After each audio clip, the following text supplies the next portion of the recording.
right, Susie, thank you very much. MasterCard presents ESPN SkyCam, innovative technology on ESPN, the worldwide leader in sports. SkyCam provides some of the most unique and memorable images ever seen from angles no other single camera in the world can achieve. We're excited to bring it to you every Sunday night.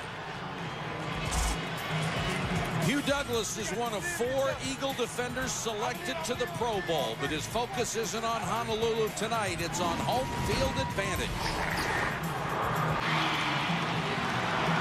Back in Irving, Texas for the Eagles and the Cowboys. The Eagles' Andy Reid, the NFL's Coach of the Year in 2000, is one of the major contenders again and has feasted on the Cowboys, while Dave Campo, embattled in his 3rd season, seeks his first victory over the Eagles. The Eagles will get the ball first. And Brian Mitchell, one of the great kick returners of all time, the prolific Eagle, who is 2nd this year in kickoff returns at 27.1, is deep to receive with Damian Douglas. Billy Cundiff will kick the Dallas Cowboys in what may be the last home game for Emmitt Smith.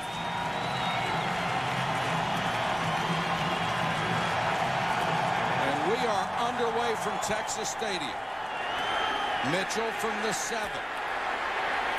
25 and no further. A.J. Feely is now the quarterback for the Philadelphia Eagles. And this young man, Roy Williams, is going to be in his face most of the night.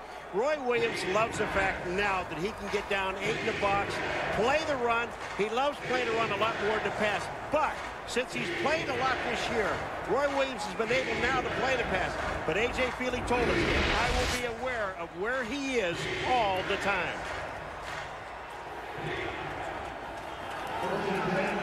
Eagles start from their 26.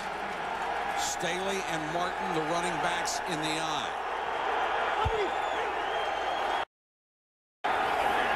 Deuce Staley. Stop shy of the 30. If I'm the Philadelphia Eagles in this game, I want to come out and try and get some points on the board right away. I know the Cowboys have struggled offensively, and I think Andy Reid feels like they want to shut down the run. And you've got 2 great opportunities. Todd Pinkston has 56 catches and 6 touchdowns, and James Thrash on the other side has 50 catches and 6 touchdowns. I would look for the Eagles to try and get up top and get some points really early, like right now. Dorsey Levens checks in the backfield on 2nd down. Feely under pressure, nailed as he throws, and it's incomplete. He was creamed by Dat Wynn, the blitzing middle linebacker. Well, this defense, they know that what they have to do is to get in A.J. Feely's face now. They cannot let him sit back there and pick him apart. Dat Wynn, look at this. He just commits himself to go. That's the only thing he's going to stop him from doing is running with the football and force him to throw. Well, remember, it's not the Cowboys' defense that has been a problem for them this year. Exactly. It's their offense that has been their Achilles heel.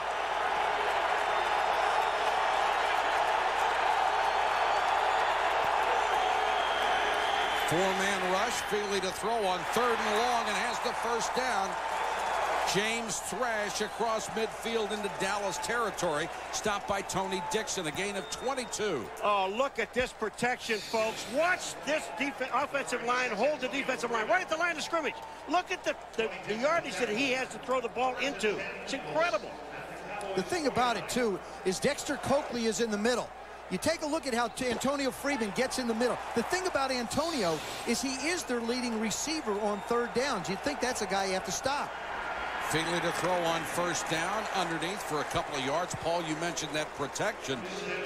Thomas and Jermaine Mayberry both going to the Pro Bowl off that offensive line. Well, the offensive line, they're really intact. But the thing about the defense with the Dallas Cowboys, they have one guy that's going to the Pro Bowl, Leroy Glover, number 97. And this guy, I'm going to tell you what, he is a great defensive lineman, defensive tackle. Not only can he play the run, which they said he couldn't do, he can. But they also should have another one someday will go is Roy Williams, who you mentioned, Paul.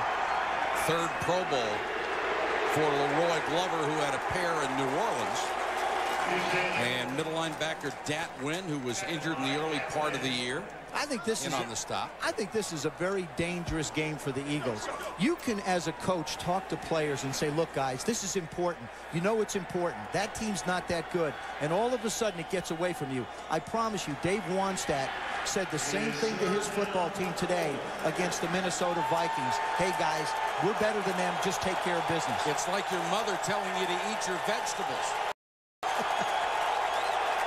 Freeman is in. Freddie Mitchell is in. Blitz coming. Feely unloads incomplete. Didn't have enough time, and the Cowboys brought pressure that time. Well, they brought pressure from A.J. Feely's right side, the left side of the defensive line. There was just not enough people to block. Take a look. On the right-hand side of the screen, here it comes. There's just not enough people to block, and when you don't have enough people, you're going to get nailed. Kevin Hardy, who they brought in as a free agent, was the guy who came unblocked.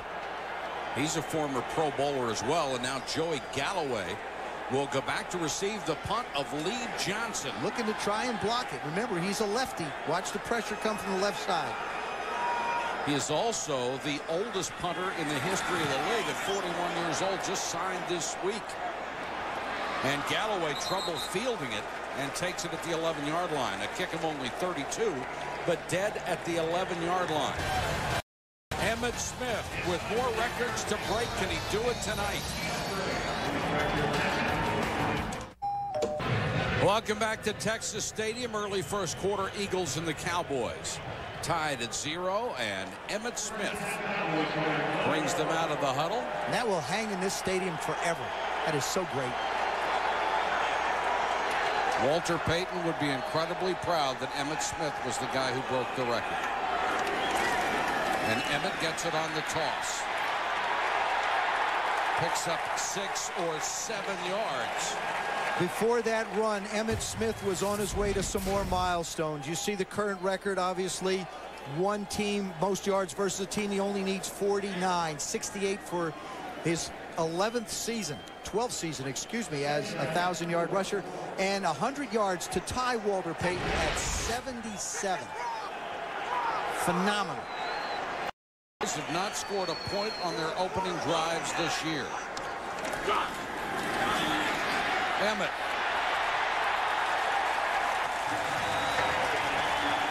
Brian Dawkins with a tackle. Andy Reid, I asked him, I said, what about Emmitt? How much has he lost? He said, are you kidding?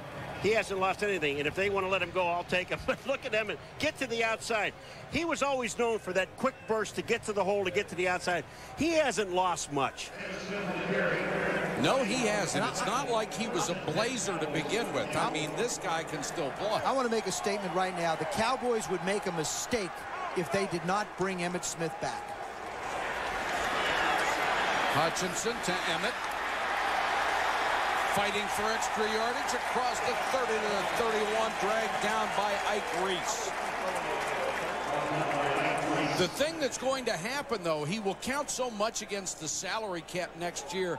I think as a prudent businessman, you've got to make a deal to cut his cap number. And he's willing to do it. Of course, this is 200th game. Marcus Allen and Ernest Biner. That was a surprise to me. Yeah. I didn't realize EB had that many games, but I think he is so valuable to the chemistry and the attitude of this football team and the leadership role he plays.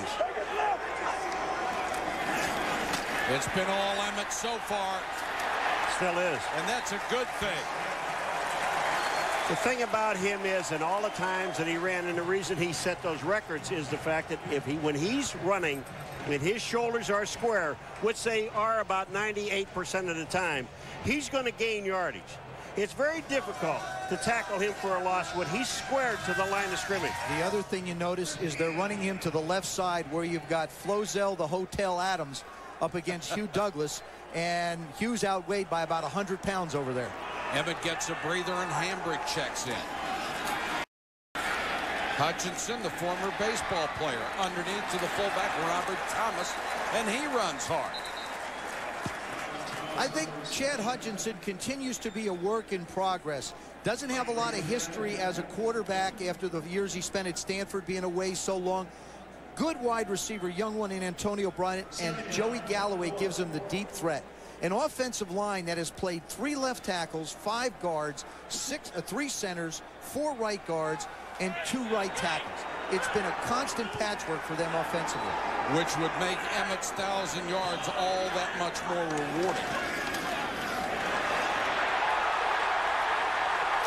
Across the 45 to the 46, Hambrick, third year out of Savannah State. He has gotten more carries. That was part of the plan. He and Michael Wiley have taken a lot of carries away from Emmett. Is Troy Hambrick the future for the Dallas Cowboys? I still think it's up in the air, Paulie. I'm not sure. What do you think?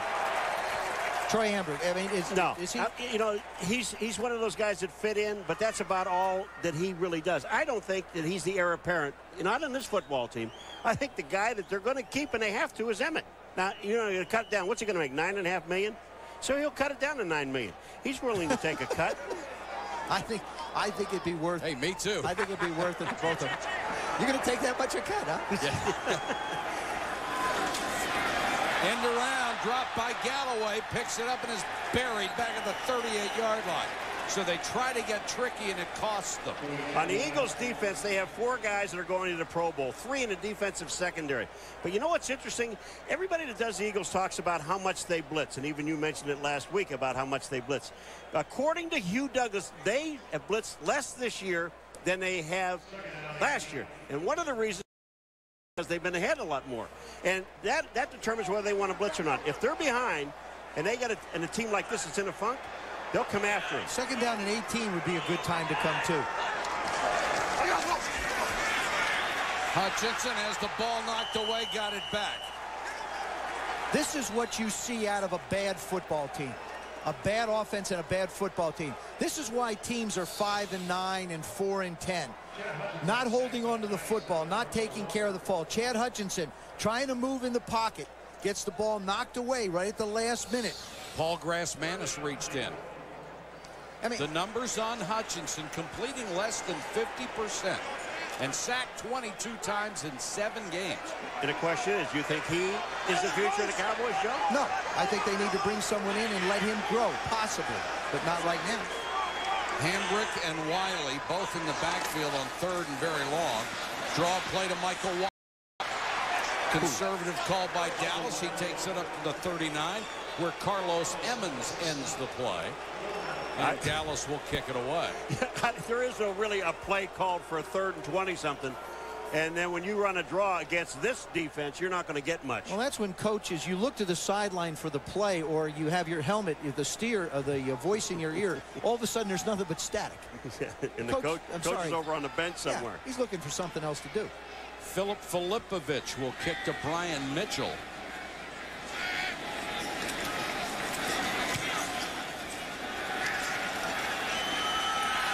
Mitchell from the 22 found a seam. He's been so good for so long. Tony Dixon brought him down, but not until he returned to 26 yards.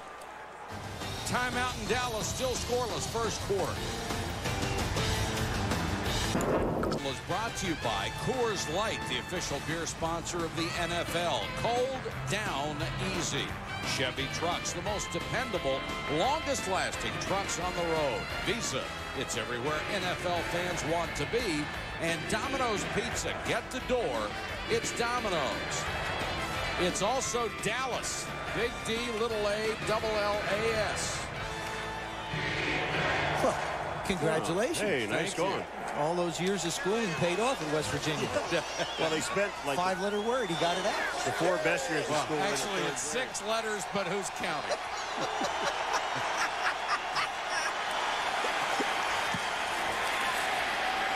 Feely, deep sideline, Thrash inside the 20, a perfect strike from the rookie A.J. Feely. He beat Dwayne Goodrich.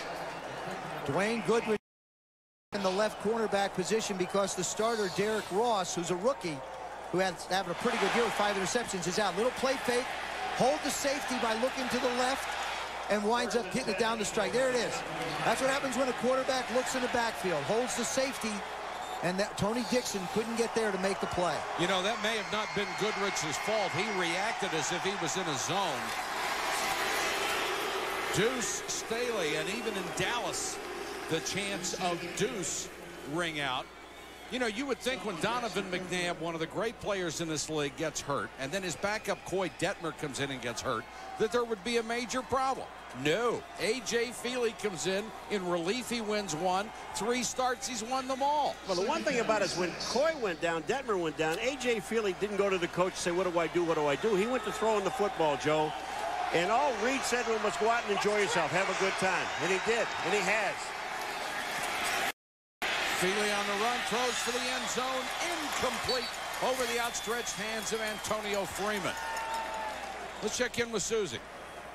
Well, Mike, Donovan isn't really, he doesn't really feel that it's unexpected how well A.J. has done and Coy has done. He's been watching them work, saw them in training camp, has seen them in practices, and he says during the game, he basically just stays out of their way. In fact, in Philadelphia, he's often not even on the sideline, just gives them a little motivational push and lets them go. And he credits Andy Reid with having this team prepared for the absolute worst all the time, and you can tell they're playing well without their big guy. And Susie, Andy Reid has done a magnificent job since he came, and this one's down to the 5-yard line. That'll be a first down to Antonio Freeman. A.J. Feely has taken over and taken charge of this football team, and when I talked to him yesterday and visited with him, I asked him what was the first thing that happened when Coy Detmer went down and you got in the huddle. He said the thing that was on my mind and the most important thing was I want to be able to spit the play out. Andy Reid didn't give him one of the short ones. He gave him one with a lot of verbiage, and he wanted to let the guys know he knew what he was doing.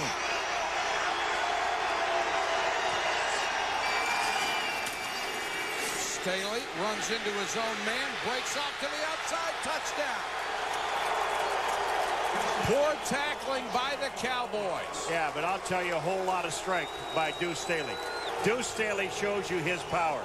Now, that thing was jammed up right at the 5-yard line. But Deuce Staley will slide to his left. Watch the power in his legs. First of all, they don't stop. Bang at the line. His feet never quit. And then he gets into the end zone. Look at his feet. Don't look at anything else. They don't stop. Squares up. That's 6. The automatic David Akers for the point after. The left footer knocks it through. And the Eagles, who racked up 44 points the first time they played the Cowboys, have taken a 7-0 lead here in Dallas.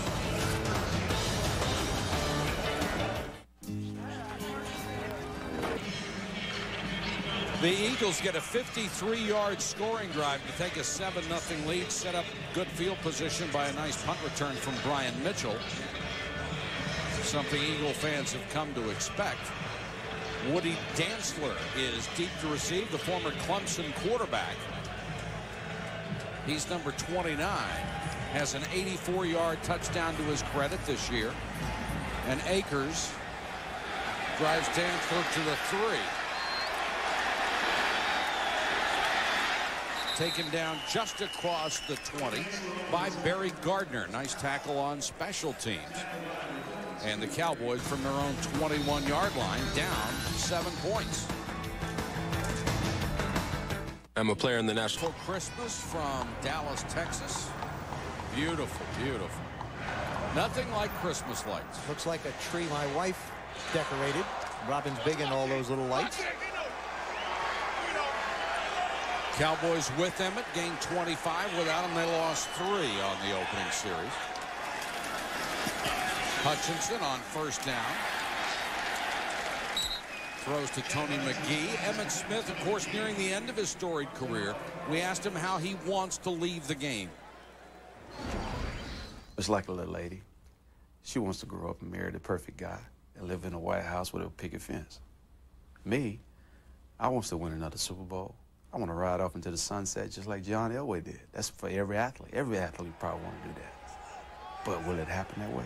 We don't know that. But I can't control, though. One thing I can control is my attitude and the way I prepare myself to play the game. And that's what I will control. And he will reflect on all his accomplishments when the season is over and talk to Jerry Jones about his future in Dallas. And I think there is going to be a tripping or leg whipping against the Cowboy offensive line here. That may be the new guy, number 70, that's in the game, Collins. personal foul, leg whip, offense, number 65. Half the distance to the goal, repeat second down. That's the rookie Andre Garrod they drafted as a center, who's now playing right guard because of injuries. And Solomon Page, the right tackle, has twisted his knee, and he may not be back. So they've only got one starter on the offensive line right now that they had planned at the beginning of the year, and that's Flozell Adams. Well, they can't have Emmett doing that much running because he's going to get tired. About 50 yards for a loss.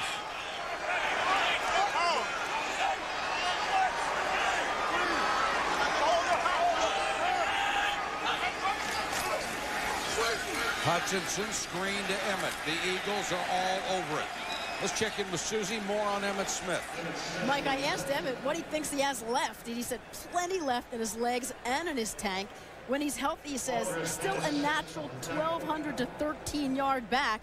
He thinks he can go at least another 2 to 3 years, but if it's not with the Cowboys, he says he's going to enjoy the heck out of it tonight. And Susie, you would hate to see a guy like Emmitt Smith show up in another uniform. They never look right. John Unitas ended up in San Diego, and if that wasn't the worst looking thing I ever saw. Namath with the Rams. Yeah. And I also think it's a mistake by the organization to let Emmett go. You mentioned leadership earlier. I think that's the big thing. Hutchinson with a lot of time, and then throws wide. Coming out of the backfield was Michael Wiley. Just one other thing about Emmett. Emmett says, I've got 32 uniforms in my home, full uniforms. He says, and there's only one of them that fits, and that's the Dallas Cowboy uniform that fits. He really wants to stay here. There's only one of them that looks right. And that's at number 22 in blue and white. Filipovich, with the Cowboys backed up again to punt to Brian Mitchell. He returned 132 yards the last time.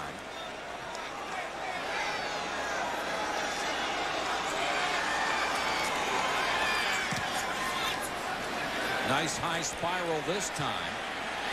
Mitchell finally makes the fair catch at the 35-yard line. A 50-yard punt by Filipovich. Eagles 7-0. First quarter from Dallas. Welcome back to Texas Stadium, where the Eagles lead the Cowboys 7-0. It's not like Jerry Jones has asked, but the three of us all think it's a mistake if the Dallas Cowboys jettison Emmitt Smith after this year. Why? I just have one simple question, and that question is this. Who do you have on this football team to take his place? And they don't have anybody. That's a great point, Paul. I think the money can be worked out. I still think he can contribute. You can see what he's doing tonight. He still can hit the holes. Maybe he's not the breakaway threat, so you find somebody who can to complement him. Deuce Staley wrapped up after a couple of yards out to the 39-yard line. Well, you mentioned something in the opening, Jones, about Deuce Staley. Here's another guy they've been trying to get rid of for years. Well, you know, his biggest problem was the injuries. The shoulder bothered him 1 year, then the toe. I mean, he didn't really think he'd be able to walk again, more or less be able to come out and run. And that's what makes, if he gets to 1,000 tonight, that's why he feels special, because it's been such a tough road to get there. And it's not like they have anything against Deuce Staley, but a guy who's hurt for 2 years, you've got to look somewhere else because you don't know if he'll be able to get back. And that's the tight end Chad Lewis, taken down by Dexter Coakley. Let's check in with Susie. Well, Mike, Joe was talking about Deuce's injury. I mean, it was so serious. Only one other NFL player ever came back and made a complete recovery from an injury like that. It was tearing of the ligaments in the foot. He said it took 8 months of rehab, 6 months on crutches. He didn't know whether he'd be able to walk or run again, let alone play in the NFL. Then he comes back the next season, as Joe mentioned, hurt his shoulder. He's just overcome so much. Dorsey Levens on 3rd and 2, needed to reach the 46-yard line and appeared to get just past it before Leroy Glover made the tackle. Take a look at the guys that Andy Reid has added to his offense. He adds a Dorsey Levens who comes out of Green Bay, knows him extremely well. He adds an Antonio Freeman who has 4 touchdowns, and we've seen him make a couple of critical 3rd down receptions tonight. And comes out of Green Bay. So. And you know, it's the perfect ground for them to be able to fill from. Yes, there's an echo in here, Paul. There is an echo in here. Echo. Deuce is back in on 1st and 10 for the Eagles. Staley up the middle, cuts it back to the right into Dallas territory to the 48-yard line. You know, not only does Deuce want to reach 1,000 yards rushing this year, but that whole offense wants him to. They really do. I mean, they are pumping their hearts out for him. They want to see him reach it, and he's going to tonight. And he also, you know, he wrote a letter. There's only been one letter. He wrote a letter to Andy Reid in the spring and sent it to him and really wanted to understand where he fit in. He knew he was hurt. He knew they were looking around at other people, but he wanted to know. He and Andy sat down. Andy's a square. Told him what the situation was going to be, and he was satisfied. These players trust Andy Reid, and he has come in here and done an incredible job. 41-26 in his 4th year with the Eagles. They have won back-to-back NFC East championships, and this team is built to go farther than winning just a division. And when you look at this division with the Redskins, and you look at the Redskins, you look at the Cowboys, and you look at the Giants, all teams that are restructuring and reloading. So this should be a dominant team for at least the next 2 or 3 years. Andy Reid's got his guys positioned to really get close to home field. Are you ready for a new or used car or truck? As we start the second quarter, tomorrow night at 7:30, Chris Berman and Tom Jackson will have NFL primetime. That Chad Pennington and the Jets travel to New England to take on Tom Brady and the Patriots on ESPN Sunday Night Football at 8:30. And we will take a leisurely trip Got my to boarding New pass England to do that game. Good. Got my boarding pass for tonight. Chad Pennington really has brought those Jets back. They thought they were dead against Chicago, and they got life breathed back into them. From the 45-yard line, Feely for Thrash, incomplete.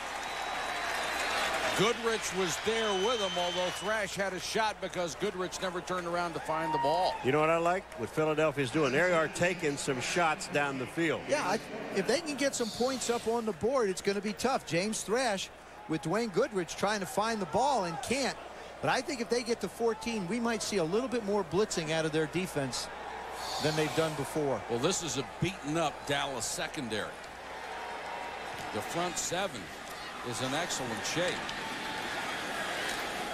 Fair catch made out at the 18-yard line by Galloway. A punt of only 28 yards. Plus will start deep in its own territory again. Mike, you make a good point about them being beat up in the secondary. They were beat up in the offensive line. They were beat up in the secondary. Quincy Carter started the first half of the season. Now Chad Pennington has started the second half. I don't know how Jerry Jones can sit down and evaluate Dave Campo with a fair assessment of saying what he's done with a football team that has had to overcome so much. And when you don't have overwhelming talent, you can't overcome those kinds of injuries. Emmett. Check it. Hambrick is up to the 25-yard line. The other thing about Campo in evaluating him, you look around the National Football League. Do you know of any team with the injuries that these guys have had that's winning? Look at Arizona. Right. I mean, these guys, they're decimated as far as receivers concerned in their offensive line. They can't win. You cannot win unless you have players. And you look at 37 Super Bowls, and I guarantee you, just 2 teams will end up in the Super Bowl. It does it every year. And the Eagles are one of them.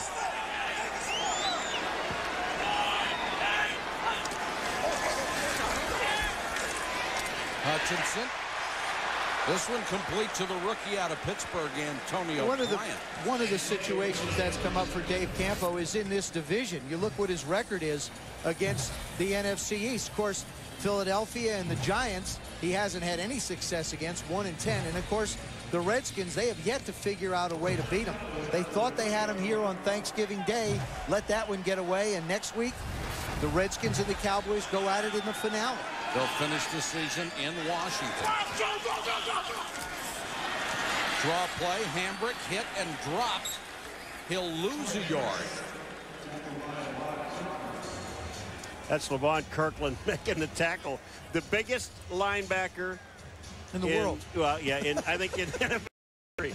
Man, you know the thing about Hugh Douglas was talking about him, and he said, man, can this guy run for big as that 275 is 275 is a joke. Yeah, it's a little shady, but he can play it.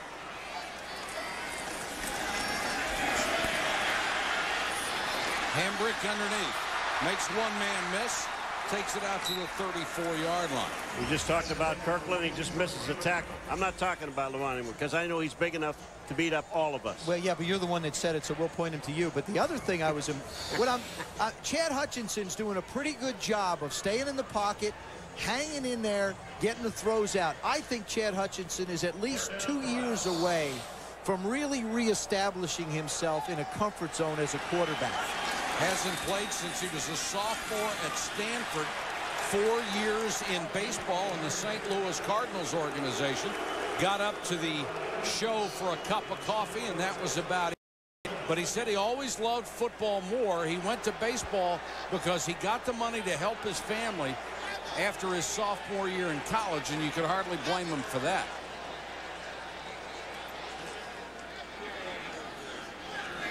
Came off the field shaking his right hand, and there's Mitchell waiting on the punt of Filipovic. And Dallas, outside of the beginning of that first drive, nothing doing on offense. Mitchell hitting his tracks and down. The Cowboys cover up, loss of a yard, and Marcus Steele was right there as Mitchell disdained the fair catch and paid for it. Timeout on the field in Dallas. The Eagles continue to lead by 7. An NFL special is brought to you by Miller Lite. Life is old at a place called Miller Time. T-Mobile, get more minutes, more features, more service. See the new H2 at Hummer.com. Hummer like nothing else. And Office Depot, what you need to know. This is the Trail Dust Steakhouse. It's been a popular country and western hangout in Dallas for the past 30 years. One of my favorites here in Dallas. Drink a beer, shed a tear. Y'all.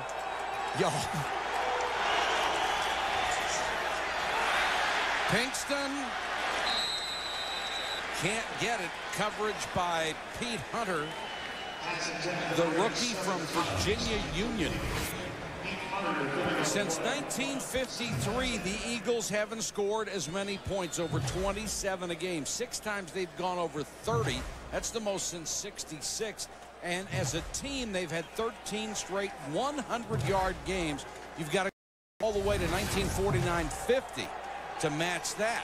And they'll get more yards once Donovan McNabb gets a chance to come back, probably back for the playoffs. Dorsey Levens checks in on 2nd and 10. Levens gets the carry, stopped in his tracks, and it was Gatwin, the middle linebacker out of Texas A&M, with another stop. Well, when Donovan McNabb went down, okay, here comes Dorsey Levens on this play here, but when Donovan McNabb went down, they made this team mad. All the experts said that this team is not very good without Donovan McNabb. It's his football team. Yes, it is his team. But they forgot to tell the Philadelphia Eagles offense, defense, and special teams that he's not playing because they're playing very well. They won 4 straight without him. Brian Westbrook is in on 3rd and long. Cowboys come with a blitz draw. Westbrook breaks it. 44-yard line, first down. They caught him in a blitz. They caught him for blitzing on the outside, and what happens is that they ran a draw up the middle. The outside blitzers come from the right-hand side. Watch over here on the right. They don't get there. There's 2 defensive backs that blitz, never get to the runner, and Westbrook picks up the first down. That's easy. Hank Fraley, the center, and John Welborn, the left guard, do a nice job of controlling the nose and giving Westbrook a chance to hit the hole in a hurry and get upfield. The numbers on Westbrook, the rookie out of Villanova. Drew Staley is back in there.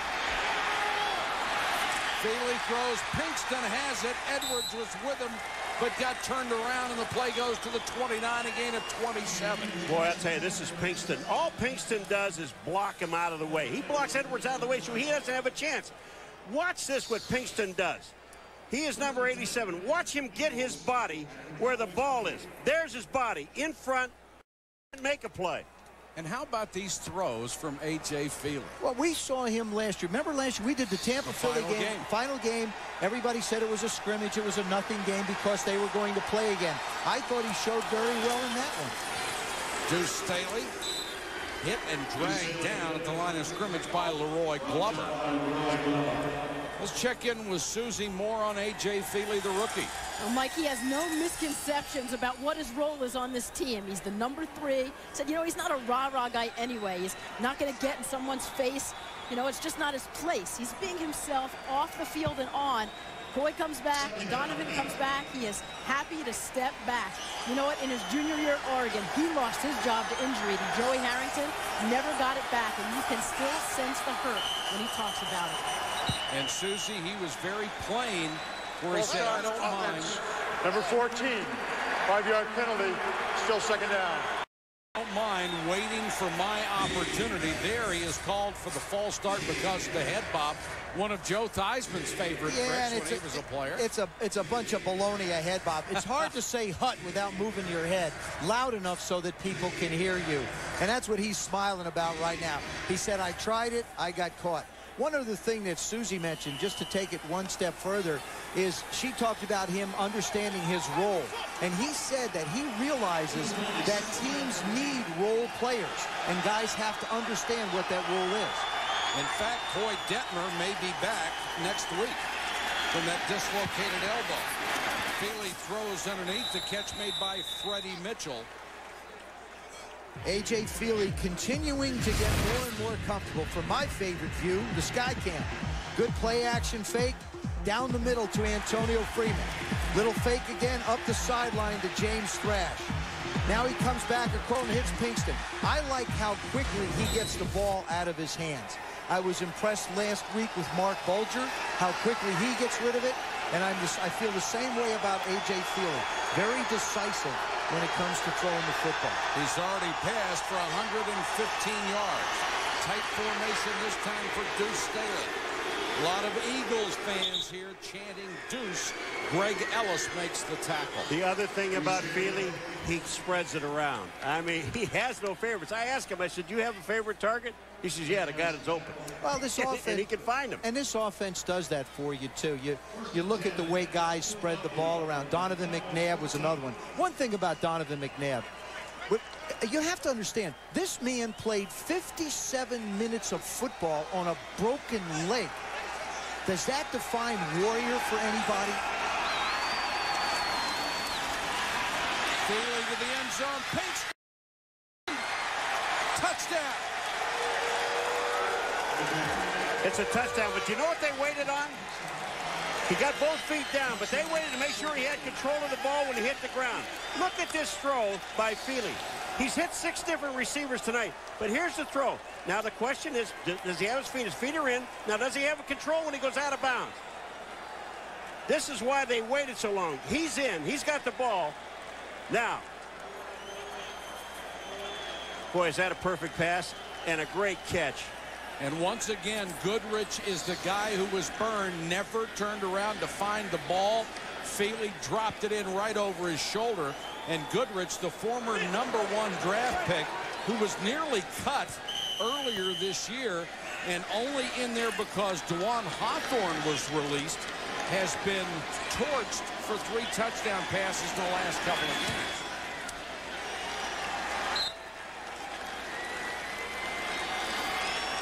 A.J.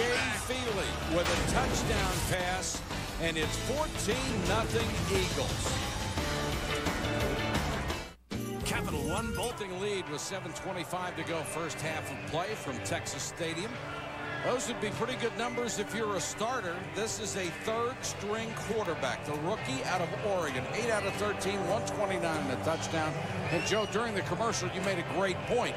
When you get to practice, you get better, and he's obviously gotten better. And next week, he'll probably go back to being #2 because they think Coy Detmer will be ready. Woody Dantzler is deep. Cowboys could use a big return.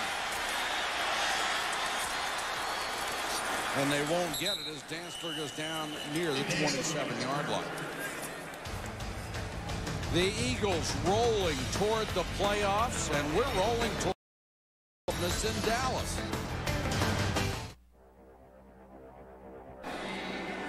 Welcome back to Irving, Texas, home of the Dallas Cowboys in Texas Stadium. This could be the final game for Emmitt Smith. He is currently at 17,137 yards, the most in NFL history. Earlier this year, of course, he broke the legendary Walter Payton's rushing record. Play action by Hutchinson. Throws nearly intercepted by Bobby Taylor, the Pro Bowler. Let's go to Susie. Well, Mike, want to know the secret to Emmitt Smith's longevity? Last year, I had the opportunity to go with him to his chiropractor, which is actually a special variation on chiropractic that deals with muscle function. Emmitt was lucky enough to find this therapist back in '95. Well, his hamstrings at the time were so bad they were just about shot. He started the treatment. This therapist, it's made difference in the world. He rarely visits the Cowboys training room. He says he only gets in the hot tub to be sociable, and you can see how long it's let his career go. That's right, Susie, and Hutchinson goes underneath to Tony McGee for the completion. Emmitt's durability, whatever he does, it's worked for him. He has just been such a wonderfully durable back. You can count on the guy every game, every year. He just comes out and gives it to you. You know what's amazing about tonight's game? In the first 4 plays, Emmitt touched the ball. He hasn't touched it since. He has not touched the ball since. Hambrick and Wiley are in on 3rd and 4. Blitz coming. Hutchinson.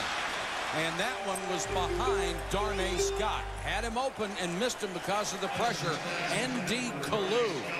Right in his face. It looked like did they hit his arm? It kind of looked like someone hit it. N.D. Kalu hit his. N.D. Kalu got in untouched right up the middle, and of course he got himself 4 sacks against the Rams, so he's had a couple of games that have been real special.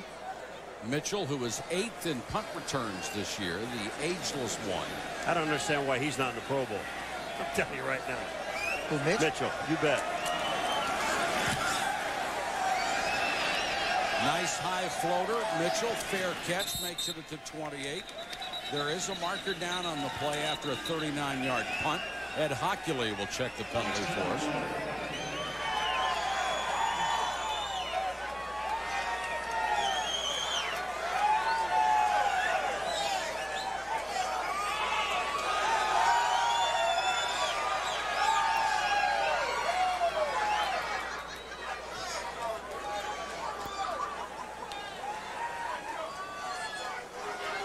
During the kick, holding by the receiver, 57. 10-yard penalty from the end of the kick. Philadelphia keeps the ball. First down. Penalty on Keith Adams, the linebacker. And it will be Eagles ball inside their 20 when we come back. From Texas Stadium, the Eagles on top 14-0, and they have the ball back inside their own 20. And it looks like the Cowboys have put Dwayne Goodrich down and brought Pete Hunter, number 47, the rookie, in at the other corner. Deuce Staley, the running back, he'll get the call. Helmets fly, and that was Chad Lewis, the tight end, who lost his hat. The Eagles lead the league in Pro Bowlers this year. 2 offensive linemen, Mayberry and Thomas. Hugh Douglas, the defensive end. 3 members of the secondary, both corners and a safety. Taylor, Vince Hawkins, and the reliable kicker, David Akers, goes to his 2nd Pro Bowl. We're talking about, we're watching David Akers, you and I, Mike, before the game. He was kicking 60-yarders easily. Just killing it. Feely, the slant to Pinkston, almost picked by Pete Hunter. He really anticipated that route and cut inside of Pinkston. Pete Hunter was a Division II safety, and they've moved him over to corner. Nice anticipation on this route. Breaks inside. He's playing on the corner, really. Derek Ross, another rookie out of Ohio State, is the starter over there, but Peter Hunter has a shot at this one. And when he had when Woodson got hurt, when Darren Woodson got hurt, he got forced into playing a little bit more. And I think the Cowboys have the makings of a pretty good secondary with Roy Williams, Pete Hunter, and Derek Ross once they get healthy. 3rd and 11, 4-man rush.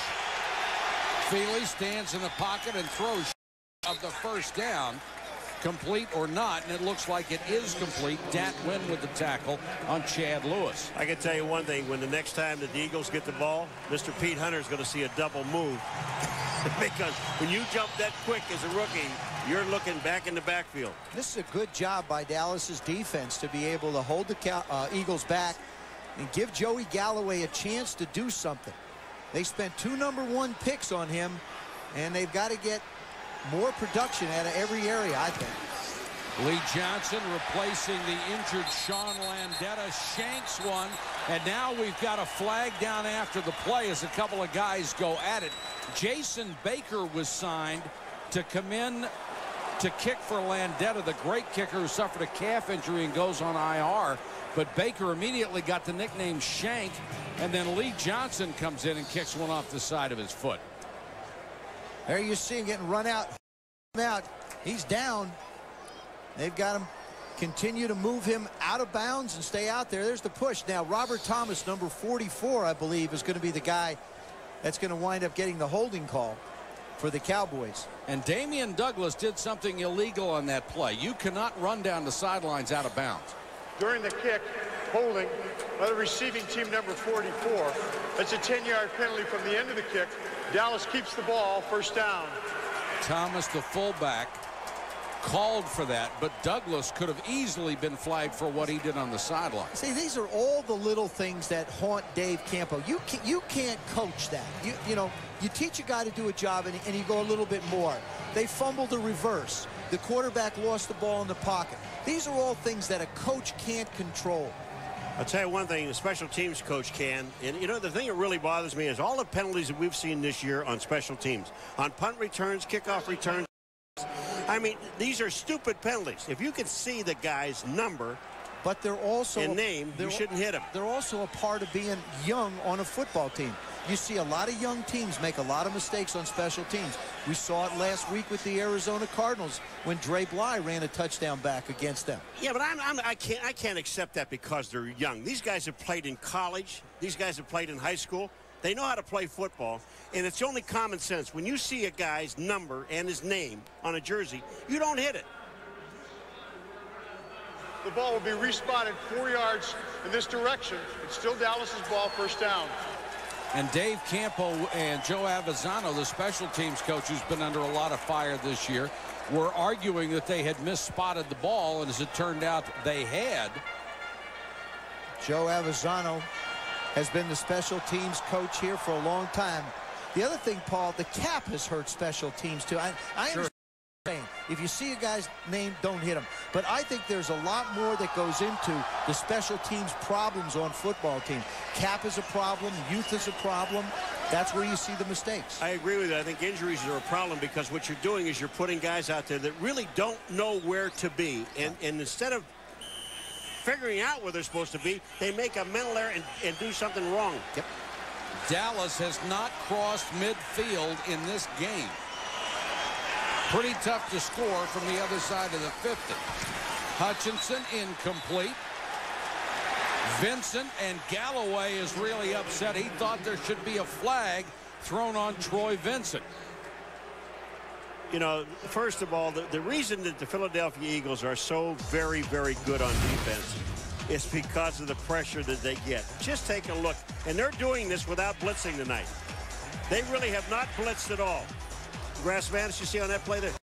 Every time that Hutchinson's getting ready to throw the ball, someone is either hitting him or is in his face. 2nd and 10, draw play to Emmett. Look at the swarm of Eagles. 4 guys waiting for him. Levon Kirkland and Corey Simon were the first 2 on the tackle. One of the reasons why you got 3 defenders going to the Pro Bowl, look at the 7 guys up front. The linebackers and the defensive line. They just do a great job. And here, when you see these guys play, I mean, you understand why they're such a good defense, because it all starts with the 4 guys up front.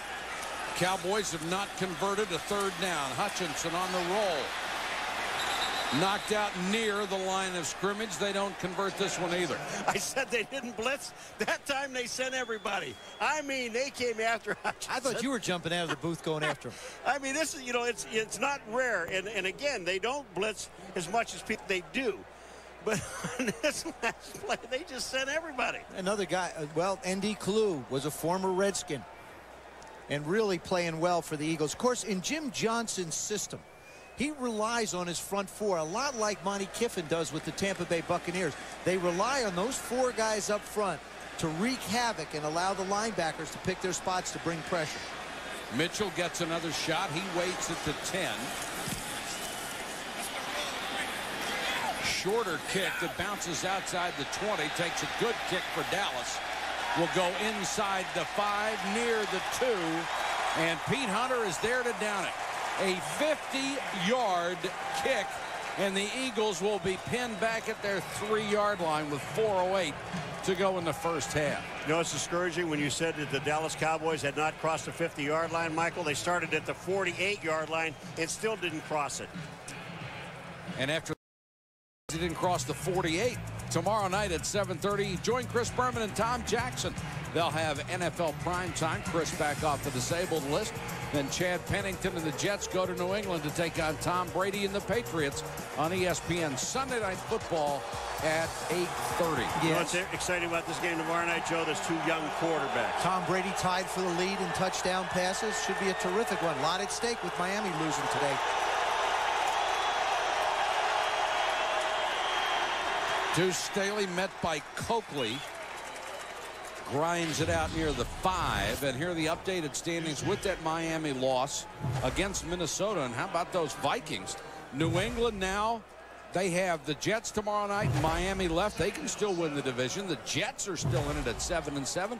And so is Buffalo. So many permutations. Everybody's in it. 14 teams. Does anybody in the 14 out of 16. want it? Does anybody want it? Like, I'll take it. You want it? You can have it. It's yours.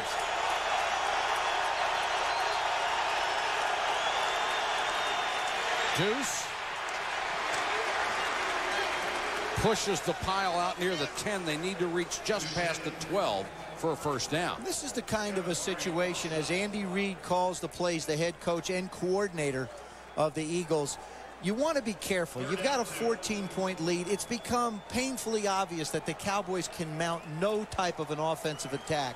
So you want to be careful. If you're calling a pass play now, you just tell A.J. Feely, just if it's not there, throw it away. We'll punt it away. Let the defense go do their job. Cowboys need a defensive stand right here to get the ball back. Deuce.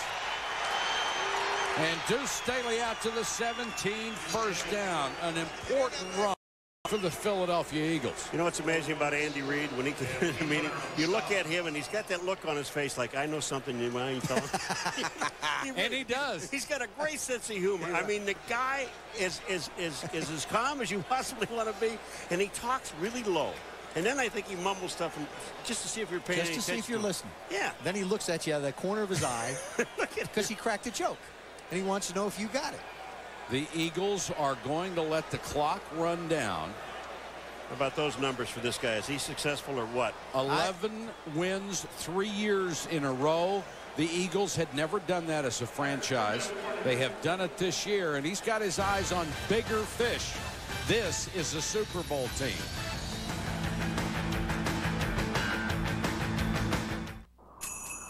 Joe, Chris Berman will have Bill Parcells' possible move to the Dallas Cowboys. Chris Mortensen talked with him earlier. He's knock off the Dolphins today and the 49ers against the Cardinals. Both Jerry Jones and Bill Parcells said their 5-hour secret meeting on Wednesday was no more than a philosophical discussion about football and coaching. I'm sorry, that really strains credibility that these guys got together for 5 hours. Hey, what are you going to say to the NFL? Come on. Well, and to discuss, what do you think of some of the players in football? I mean, you know, what is it, a 3-hour flight? Yeah. And then you're going to sit down for 5 more hours? I'll tell you what, Bill Parcells is going to be the coach here. I think the timing of it was very, very poor. If that's the case, Jerry could have waited 10 days to talk. And if Bill's serious about maybe coaching at the high school level, Christian High School in El Cajon, California is looking for a coach where he might have a chance at a state championship out there. A.J. Feely. Deuce Staley out in the flat. Nice spin move across the 30 to the 33-yard line. First down. Oh, man. Cut down by Roy Williams, but he got 16 yards. Boy, isn't that something to watch Deuce Staley make that move in the open field against Mario Edwards and just makes a spin move and gets to the outside. I mean, that just shows awareness on the field. Here's A.J. Feely, and he throws this ball out to Deuce Staley. And just watch this quick move. Bang, right here. Drop your shoulder, make a turn, pick up a first.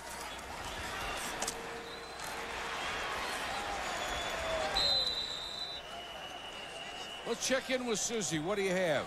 Well, just to carry the thought of discussing Jerry Jones meeting with Bill Parcells, I talked to some of the Cowboys on the field before the game. As for the assistant coaches, well, most of them said it was not unexpected. This is a business. This is life in the NFL. As for the players, most of them must have tunnel vision on game day, because I actually broke the news to Chad Hutchinson and said, really? I mean, all he could say was, wow. But everybody has already been used to the rumors swirling now of weeks, and I think as a team they've said they're not going to let it affect how they play on the field. You got to play for the guy next to you, play for the people who love you, and that's what the game is all about. I think the other thing too is if you bring in another coach to the Cowboys, you're talking about another system change possibly for Chad Hutchinson, which is only going to set his progress back. And I think it's just a lot of changes that don't need to be made on this football team. Deuce Staley lowers his head, got it out to the 45-yard line. Of course, since Jimmy Johnson, we have had Barry Switzer, Chan Gailey, and Dave Campo. Campo, the only one with a losing record of 15-31, but it's also very factual to say he has had by far the least talent available to him in the 3 years he's had. I don't think you need a big-name coach to come here to the Dallas Cowboys. You just need a good football coach. As a matter of fact, if I was the owner, I would probably look for a young one that could grow with this football team, like he did with Jimmy Johnson. Him in the early part of the 90s. That was Deuce Staley down to the 47-yard line. One thing that's going to happen, Dave Campo knows it too. If he is no longer going to be the head coach of the Dallas Cowboys, he is going to be a tremendous defensive coordinator for somebody, because that's what he hung his hat on his entire career, and he is a great defensive coach. And he also said to us, and it wasn't off the record either, he said, if I leave this team and I become a defensive coordinator, I'm going to come back and I'm going to beat these guys up. Do what he can do. And I see, you saw his records, but you have to look at the reasons why. I mean, they gave up 2 number 1s for Joey Galloway because they thought they could add some speed to Troy Aikman. Troy gets hurt and leaves. Then they decide they want to try and do something with Emmett. Is Emmett going to be able to play? Has he lost a step and all those things? Then you wind up with the injuries of the offensive line. And so it's hard to assess his situation. A.J. Feely. Is down to the 5. Scott made the tackle. A gain of 41. And again, the Dallas defensive backs never seem to turn around on cover. Not hard to assess A.J. Feely's situation. I don't think so. And Antonio Freeman's either. There's a reason why he's here. I mean, this pass play to Antonio Freeman was just classic experience. Watch what Antonio Freeman does at the end of this play. He's looking to the inside and then turns his entire body back to make the catch and just loses the defensive back. There is just no chance. Lynn Scott just really never finds out where the receiver is. You can't play defense against A.J. Feely, Donovan McNabb, or Dan Marino if your defensive backs never turn around to find the football. And it's a credit to Andy Reid that his system is being able to be executed by whoever goes in and plays the quarterback position. Feely 13 out of 20, floats this one incomplete, and that one was played very well by Pete Hunter, intended for Todd Pinkston. Well, you still have 11 seconds and 1 timeout, so they can throw it one more time. They can actually run this ball if they wanted to. Hunter does a nice job of getting up in the air. He's a big guy, 6'2", 212 pounds. As I mentioned, he was a safety, and he's learning those cornerback skills. Played his college ball at Virginia Union. This will be the 11th play of the drive, which has already gone 92 yards. I think Antonio Freeman is a guy you have to cover if you're the Cowboys here. Number 86 is in the slot up top. Feely hit from behind. Ball comes loose. They're going to say he was down. Ed Hockley right on top of that one. And Tony Dixon came on the blitz and hit him from the blind side. I like the Dallas Cowboy defense. They just didn't even hesitate. They just sent people, and they just said, hey, we're not going to give you time to throw the ball. Tony Dixon, number 24, just hits A.J. Feely as he's getting ready to throw.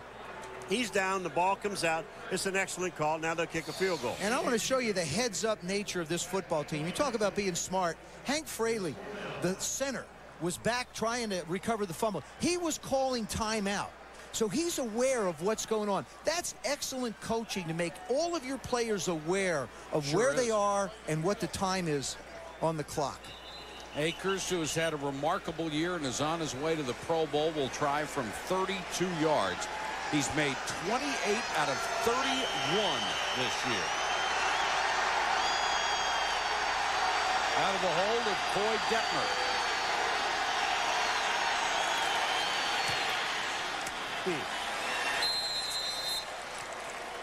Was there any question? Not much. 17-0 with 4 seconds to go on the clock. Of course, we are looking forward to hearing from Bill Parcells at halftime. Giants, Patriots, Jets, 2 Super Bowls, one of the most highly respected coaches that ever donned a headset on the side. I said this when Bill left. The only concern that I have about Bill Parcells' coaching is his health. It's been really, I mean, he's had moments where it's been a real stressful situation. I worry about the man, Bill Parcells. I don't have any doubt that the coach can get the job done given time. But 2 things, his health and how long would he be able to coach a franchise? Is it a 5-year plan that he's looking at, if that's the case here in Dallas? And again, it's very much speculation. Oh, it certainly is. And I have the feeling from what Bill Parcells said earlier this evening in our studios, he's had the health situation checked out and has been given a clean bill of health should he choose to come back to coach. I hope it is. And Chad Hutchinson, what does it do when they, if they were to bring in another head coach, if he has to go through another learning process, what will it do to this offense? Like we said, the defense, I think, is pretty good, and it looks like the young guys in the back end of it can pick up their end, so you'll have a pretty good defense. But offensively, this football team lacks the skills to be effective. Well, they have done absolutely nothing in the first half when they've had the football, and as a result, they've given Philadelphia some really good field position, although on that drive, it went 98 yards. They started from the 2 and took it the length of the field to get the field goal. Michael, and you're talking about the offense. I mean, in this league, in the National Football League, you've got 2 rookie offensive linemen. You've got a rookie wide receiver. You've got a quarterback. And you're playing with people when, you know, in training camp, they lost their offensive line. And it's very difficult to play without an offensive line. I don't care. And not just a rookie quarterback, but a rookie quarterback that's been playing baseball for 4 years. Not even football at any level. Akers goes with the squib kick. They let it go all the way through, and the clock shows 1 second.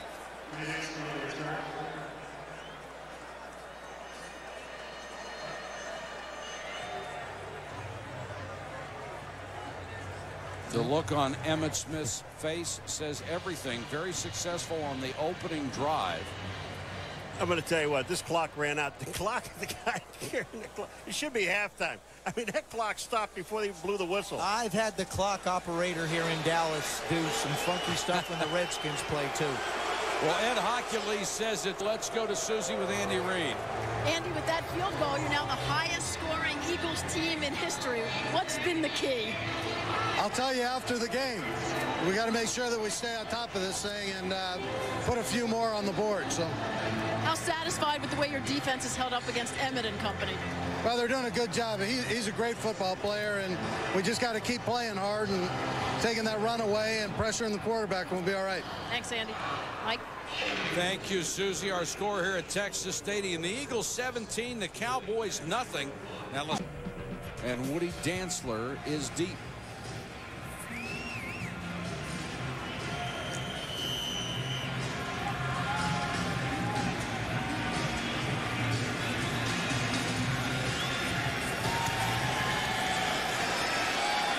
Shorter kick this time. Dantzler from the 9.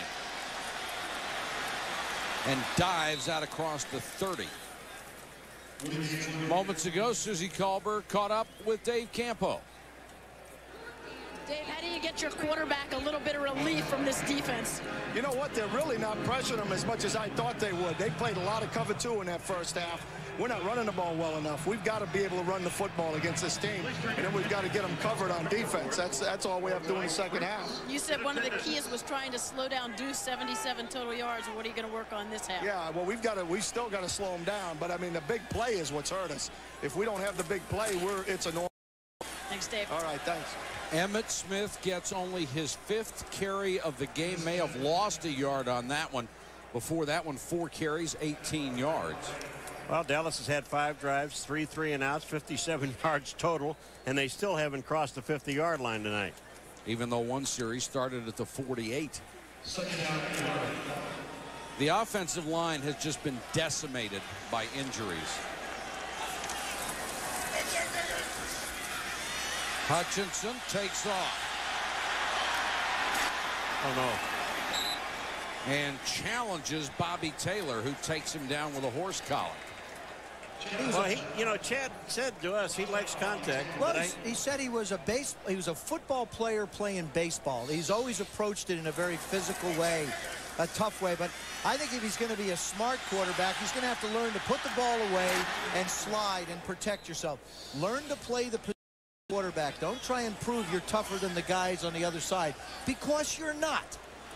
Pretty big kid, though, 6'5", 237. Now they move. Number 32, 5-yard penalty. It's still 3rd down. Michael Wiley, the 3rd down back, comes in, makes a mistake, and it cost them 5 yards. And all Dave Campo can do right now is shake his head.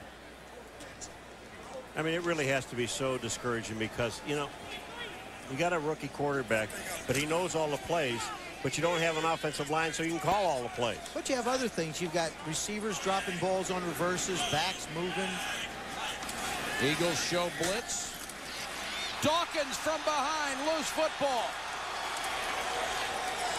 Brian Dawkins on the blitz. The fight for the ball continues. Flags are down. Eagles have it. Theismann looks like the man who covered it. You want to know why he's an all-pro safety? Not only because he can cover, and the other thing he told us yesterday, I love the blitz. Watch this. He is going to be blocked, but he reaches around the block on Wiley, and bang, he knocks the ball out. How good is that? Michael Wiley got a lesson of what it's like to try and block somebody who wants to get to the football. The difference between Michael Wiley and Brian Dawkins is Brian Dawkins was going to get there, and Michael Wiley wasn't sure he could stop him. And he proved he couldn't. 15-yard penalty. It will result in a 1st and 10, Philadelphia's ball. Unsportsmanlike conduct against Philadelphia. Doesn't change possession, however. They'll get the football. And Wiley, as a running back on 3rd down, has got to do a better job protecting his quarterback than that. Paul, you made a point that the Eagles didn't blitz much, but they picked their spots. That was a case where everybody looked like they picked up. But it didn't matter because they were able to put the pressure on. Feely, play action. Chad Lewis to the 22-yard line. I just really love the way A.J. Feely spreads this ball around. In the first quarter alone, he had hit 6 different receivers. He has no favorites. He has no 3rd down guy. Anybody who catches the ball. That's right. Whoever's open. But watch where he puts the ball to Chad Lewis. Look at this. Is that any good? And having Chad Lewis isn't a bad thing either as a former Pro Bowler.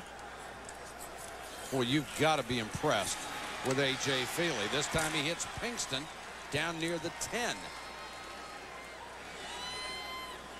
Deuce Staley, by the way, 50 yards tonight. He is only 5 away from his 3rd 1,000-yard season. And they have not run. They've thrown every time. Well, they're just trying to put, once they put these next 7 or 3 points on the board, then I think you're going to see a whole lot of Deuce Staley. Deuce is going to wind up with his 1,000 yards. And A.J. Feely, lost his job to, I believe, Joey Harrington in college. In college. He got hurt when he was a junior. Didn't feel he had a fair shot to get it back. Nothing taken away from Joey Harrington, he said. Blitz coming. The pass inside, knocked down, incomplete.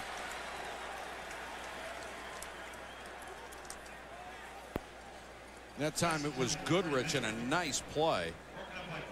In the red zone without Donovan McNabb, 8 touchdowns in 11 tries, 73%. So you go to your third-string quarterback, and nothing changes. It's remarkable. Yeah, but it's 73% touchdowns. It's 100% scoring. Yeah.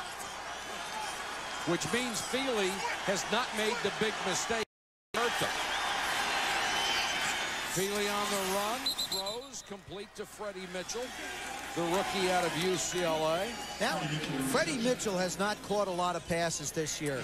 He was going to be their third down receiver until Antonio Freeman joined the ball club. And Andy Reid told us last night that Freddie Mitchell could have done one of two things. He could have pouted, or he could have taken advantage of the lessons that he can learn from Antonio, and that's what he's done. He's only caught 8 balls, but his opportunity will come down the road. They've got 4 really good receivers on this ball club. And that's 8 catches from a #1 draft choice. 3rd and goal. And Deuce has no idea what's going on. Feely tipped in the air and intercepted. Picked off by Roy Williams, the rookie safety. This is what happens when you don't have total commission on the offense. Deuce Staley did not know what he was supposed to do. Watch, you'll see him walk. He's sort of motioning around and looking. Now he knows he doesn't pick up the blitz. Pressure on Feely. He makes the throw. It winds up being intercepted.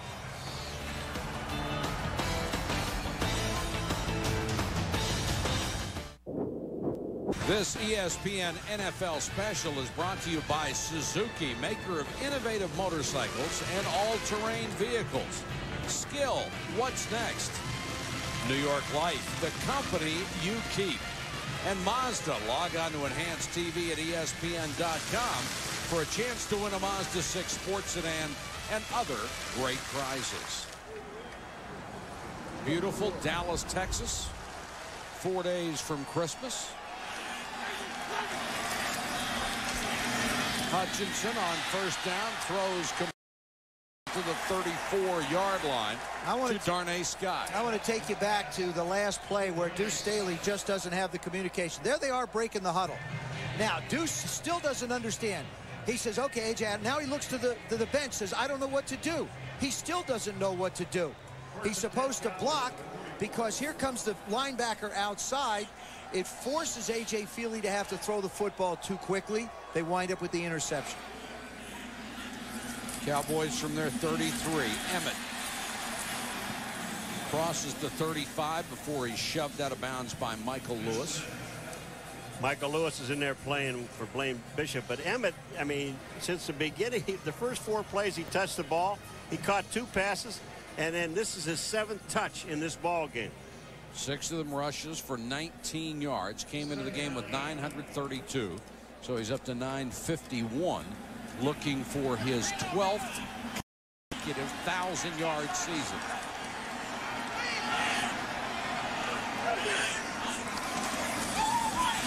Blitz coming. Hutchinson unloads, and it's dropped. Wide open. James Whalen, the tight end, dropped it at the sideline. You know, this is just a case of not concentrating. It's a bad football team, Paul. It's a bad offensive football team. They really are. The blitz is on. They come after him again, and Chad Hutchinson does exactly what he's supposed to do. His left, here comes a blitz. He throws the ball outside to the tight end. The tight end drops it. And one of the reasons this is a bad football team, since Jimmy Johnson left, they have drafted 2 guys who've made the Pro Bowl. 2. Now they move on offense.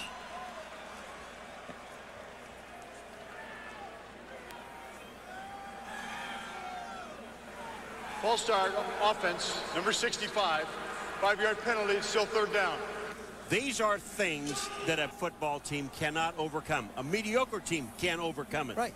And offensively, these guys are bad. They continue. That's why I said they're bad. They continue to make the mental mistakes. And you talked about Jimmy Johnson, Michael, and the Pro Bowlers that have been drafted since then. Remember, they gave up 2 number 1s to Seattle for Joey Galloway. Right. Those 2 number 1s were Corin Robinson and Sean Alexander, who I think have a real chance to be something special there in Seattle. Hutchinson under pressure, rolls away from it. Now tries to run, lowers his shoulder and is bombed out of bounds at the 40. Sean Barber. Sean Barber took the punishment. Yeah, but I'll tell you what, Chad Hutchinson, son, be able to play another day. I mean, don't be the hero because you're not with this offense. And here he comes. Sean Barber is going to nail him. Well, wait a minute.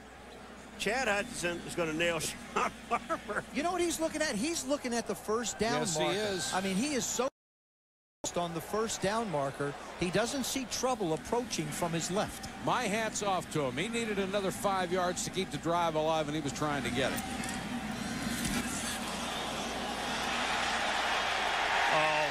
Flag is down as Filipovich was hit, and Brian Mitchell returns the punt to the 30. Let's check the marker. Well, even if it's just running into the kicker, it's 5 yards, and they're going to get a first down. Running into the kicker. Yeah.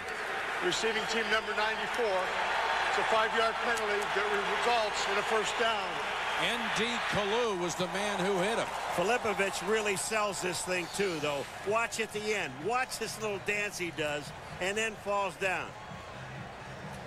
Here's the kick.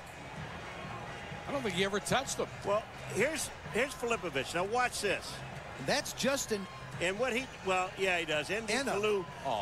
He rolls into him, but that's way after the ball is gone. Banana comes right up the middle and has a chance to block it and doesn't get a hand on it. They just announced the Golden Globes this week. They left Filipovich out. Well, look at he's laughing. You know he did it. That's a great job. So it's a fresh set of downs for Hutchinson. Blitz coming. Out in the flat this time to Tony McGee, but there's a marker down. Now this one I know is holding on Collins, number 7. Javier Collins, the free agent from Northwestern, who was switched from defensive end to play tackle. Offense, number 70. 10-yard penalty. Repeat first down. Michael, when you are 6'6" and 322 pounds, you stand out. You can't hide? No, you can't hide. Right now, they are playing with Flozell Adams, number 76. Starter at the same position from what they wanted in preseason.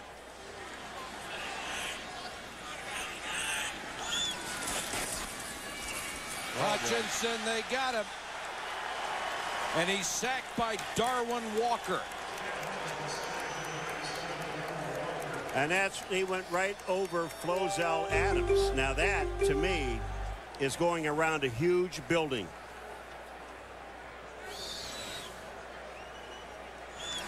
Take a look. Well, actually, he comes inside. Chad Hutchinson has been sacked 4 times tonight. Since he got into the starting lineup, he's been sacked once every 10 pass attempts. Once every 10. Only David Carr has been sacked more. And David Carr must feel like he's been sacked every time he's gone. He gets my Iron Man award for this year. David Carr, you talk about learning, going through the learning process, being able to look at yourself on film, study what's been done to you. This year will be invaluable if he can survive to be able to look back. When did you get a vote for the Iron Man? I just made it up. I get the right in. You just want to vote, huh? I just do. I want to vote. 3rd and 23. The Cowboys still haven't crossed midfield. They haven't thrown a pass over 12 yards. They haven't had time. Hutchinson goes underneath to Darnay Scott. He's up to the 44-yard line. That'll leave 4th and 11. And the crowd really starting to get on the Dallas Cowboys. The one thing this offense has done very well tonight is get off the field right away so the punt team can get on. I mean, they really do. I don't have a problem with the call. I don't have a problem with the play. When you've got 3rd down and a mile, you do what you can. Let the defense go out, try and get a field position opportunity. Maybe you force the Eagles to punt.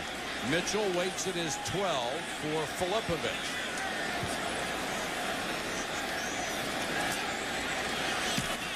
No pressure this time. Short end-over-end kick. Mitchell has to let it bounce, and the Cowboys will down it at the 23-yard line.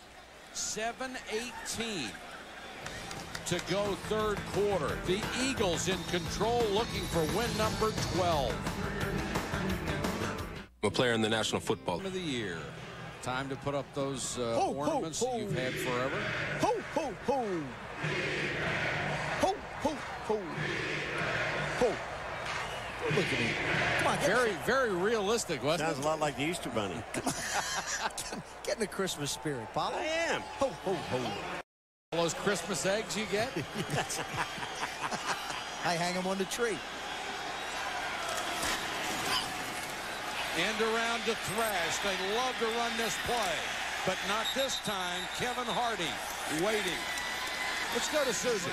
You know, Mike, when Feely got the job, he was always confident that he could run the offense. What he wasn't sure about was his ability to communicate with his teammates. His first thought, just spit out the long verbiage of the play without any mistakes.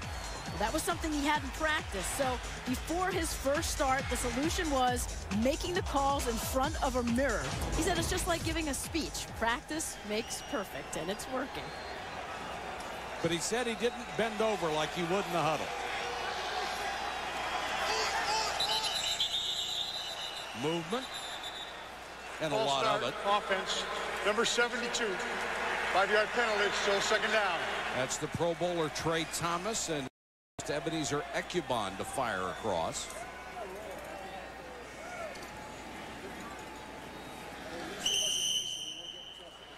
Well, this game has gotten to a lot of mistakes, and now Philadelphia is starting to make some mental errors. Tough to keep your focus when you're up 17-0 and the other team hasn't crossed midfield.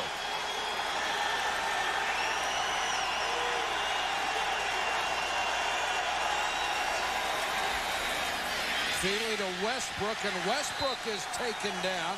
Another fine play by Pete Hunter. That is a good-looking rookie. I like the way Dallas has played defensively. I mean, they've given up a couple of drives, but teams will do that. What sticks out so much is that this football team has to be on the field so often. Here's a nice job by Peter Hunter coming up to make the play. Ever since they've really taken Dwayne Goodrich out at that corner and had Peter Hunter go in there, Eagles haven't had near the success that they did earlier. Now a long 3rd down for the Eagles. Draw play, Westbrook across the 25 to about the 27-yard line. That'll bring up a 4th and 7. And they'll have to punt it away with 5:20 on a turning 3rd quarter clock. And you kind of, you don't wonder about that call because you had 3rd and 16, and you know that you just don't want Feely to make a mistake in this end of the football field because, as you mentioned, the Dallas Cowboys haven't been across the 50 yet. Lee Johnson, who got off a bad one his last time, will kick to Joey Galloway. That's a good one.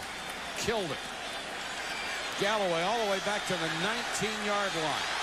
Look at that speed. Galloway.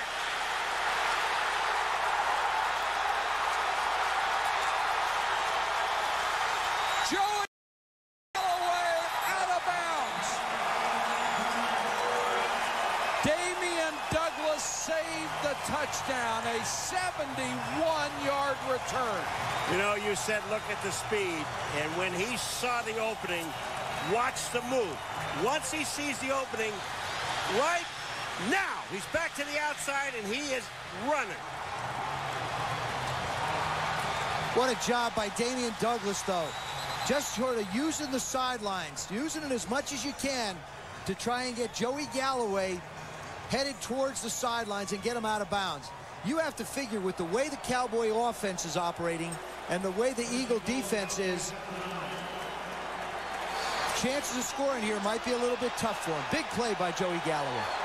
1st and goal. Emmitt Smith is the tailback behind Thomas.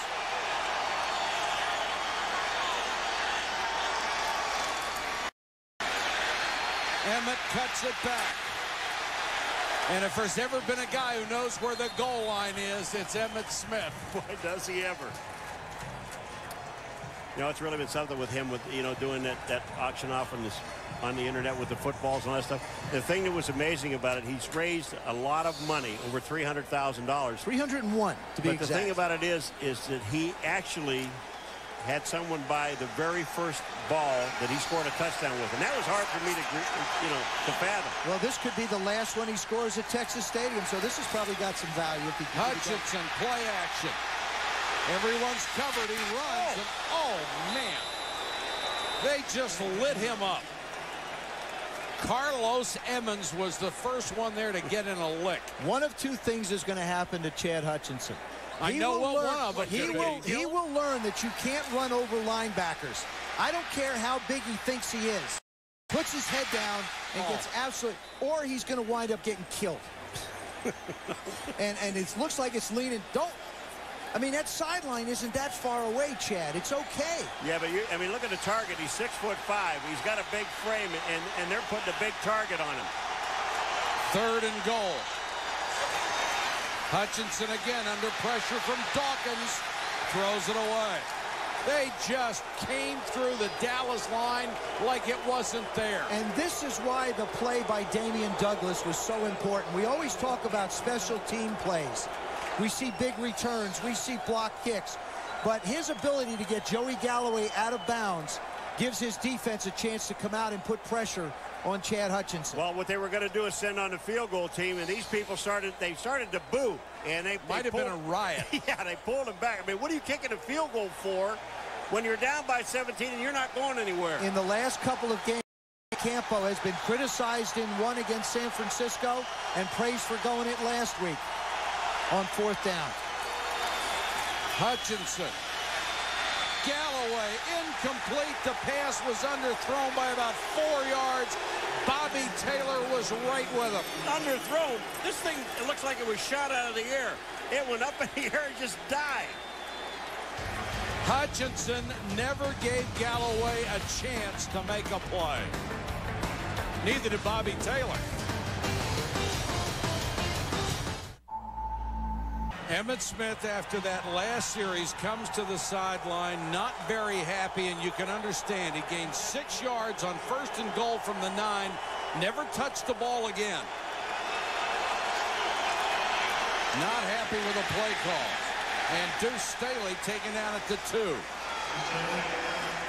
You would think a guy like Smith, who is so good in the red zone, so good in short yardage, would at least get an opportunity for another carry down there. Bruce Coslett evidently felt like he wanted to try and throw the ball in the end zone. First season as an offensive coordinator, and he has a system that's a little bit tough. After the play was over, personal foul, unnecessary roughness offense, number 72.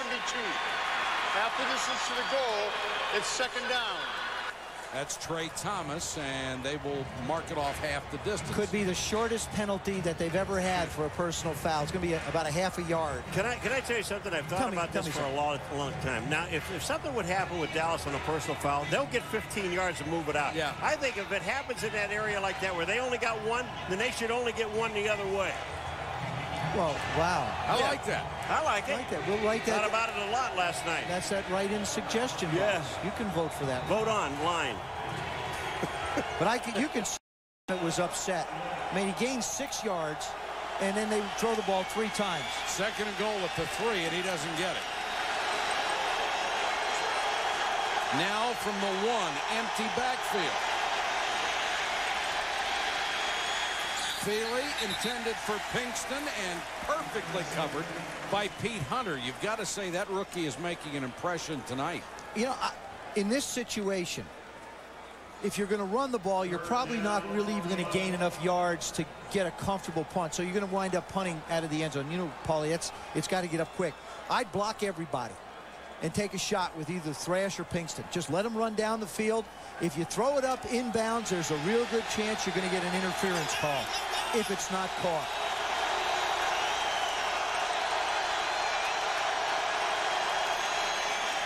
Deuce Staley reaches the 5 and no more. Philadelphia will have to Greg Ellis made the stop.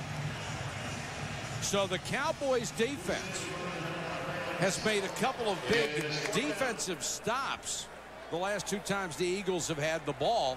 They get a great kick return from Joey Galloway, failed to take advantage of it, and now they'll try it all over again. They're set up for another return. They've got both wingmen doubled to give Joey a chance to make a play. And Deuce Staley, our congratulations to him. He has hit the 1,000-yard mark. Poor kick.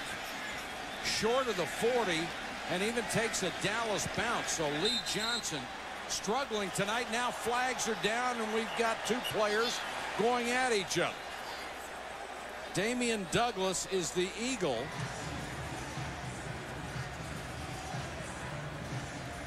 Keith Davis is the Cowboy. Now we'll check the penalty.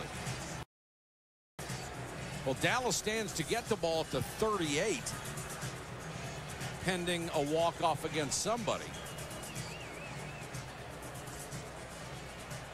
After the play was over, personal foul on both teams, number 40 and 82. The penalty's offset. Dallas keeps the ball, first down. 1:58 to go, third quarter. Emmitt Smith bumming on the sideline.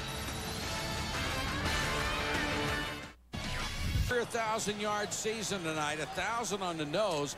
He has also gone over the 500 mark receiving, the first Eagle ever to do that in a single year. 500 catching the ball and 1,000 rushing. Hutchinson to throw. Over the middle and wide open is his tight end, Tony McGee. That's a good job by Hutchinson, just hanging in the pocket. Of course, Tony McGee played for Bruce Coslett in Cincinnati, and he's one of the few guys on this offense that actually is familiar with it.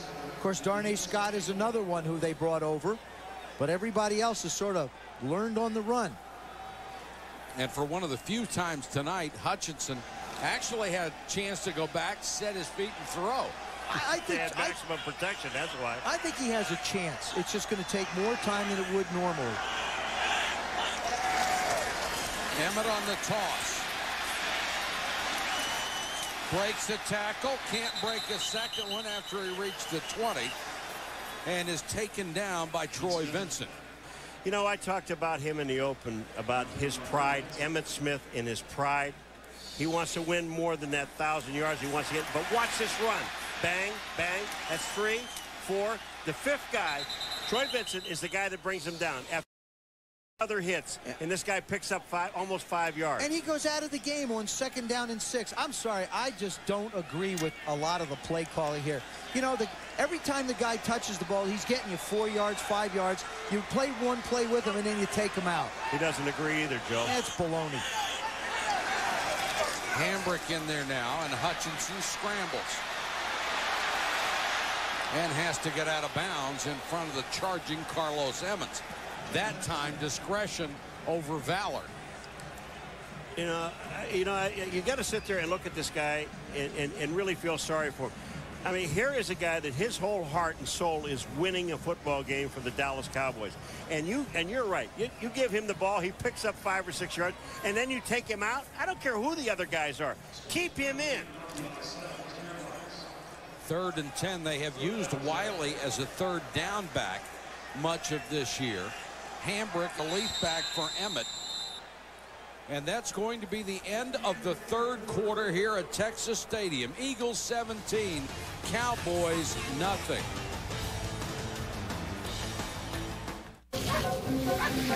"15 minutes to go from Texas Stadium. Can the Cowboys offense produce any points? The defense has played very well in the second half. It's going to be difficult to produce points with that man on the sideline.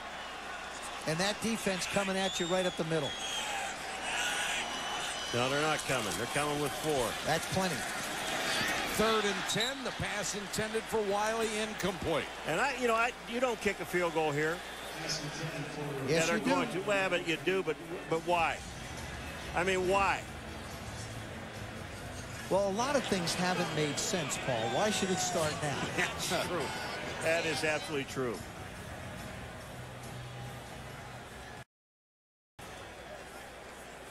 Billy Cundiff will come on to try from 42 yards. He has hit only 11 out of 18 this year. Dave Campo criticized for going for the field goal last week. I think it was the right call. Cundiff just missed it, so Campo looks bad. Cundiff delivers on this one. And the Cowboys get on the scoreboard for the first time with 14:52 on the fourth quarter clock. Emmitt Smith playing with all these young players. We asked him what it will take to get to the Super Bowl and how he can influence the young Cowboys to achieve success. They constantly forget that I was Emmitt Smith in 1990, but I was Emmitt Smith, a rookie in 1990. Troy Aikman was a rookie in 89. They was 1-11, and so on and so on. We all had to grow and learn how to become professionals and how to be mentally tough and how to focus in and how to go out there week in and week out and do our job consistently, and wanted to get better and wanted to win and wanted to go to the Super Bowl. We really wanted. You could see us working hard to get there. And I think that our guys need to learn some of those things as well. Gosh. You know, I want to say, I don't know if Emmitt's going to come back and be a Dallas Cowboy, but I want to thank him for the privilege to be able to watch him and do games and to sit down and talk to him and say hello to him. Amen. He is the classiest of classy guys, and to see the frustration on his face on the sidelines and just handle it the way he does is a credit to him and everybody. You asked him a question and he gave a fascinating answer about one moment that would stand out, something that he would remember. He mentioned the playoff game against San Francisco back in '94, a game they lost, and he said he remembered it so much because the team got down and fought so hard. Says a lot about Emmitt Smith. Onside kick. The Eagles hustled it, covered up. Cecil Martin got up and got the football.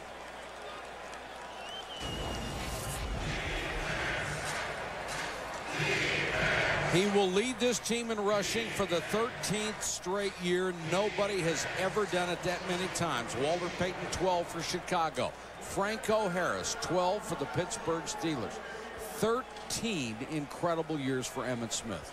And next year you'll see 14 after that. You would hope. Yeah, I would. I mean, it would be different if he couldn't perform at this high level. But he can. He takes care of himself. He talked about that. This guy is in great shape, and he can still play. He's better than Troy Hambrick, and he's better than Michael Wiley. I thought that kick was a good call by Dave Campo, trying to do something to change the momentum here. And Pepe Zellner comes across to mess that play up. And I don't think so. I disagree with you because you have an entire quarter left. Your defense is playing well. And I think that if you kick it deep, you put them back there, make them punt, give yourself some field position. Now you basically give them the Eagles the football on the other side of the 50. And Deuce Staley does not have 1,000 yards anymore. No, he's back to 998. You know, that's a good point, Joe. I'll change my opinion. I'll go with you. Because you're smarter than I am to start with. No. Well, let's not get carried away. Staley trying to get back to 1,000, and he's got it. Well, yeah. And one. And one. No. 1,001, yeah. Yeah, here he goes. Now take him out. One of the things about the position that Deuce Staley plays in the West Coast offense, an offense is balanced, run and pass. It doesn't go either. I think it's especially gratifying for a back to be able to accomplish that. But the really good West Coast offenses have had that. We see Amon Green up in Green Bay. We know of Roger Craig in San Francisco, and he's accomplished it. The good ones can get it done in this offense. Three-man rush. Finley down the middle, it's intercepted. Pete Hunter. Boy, what a game he's had.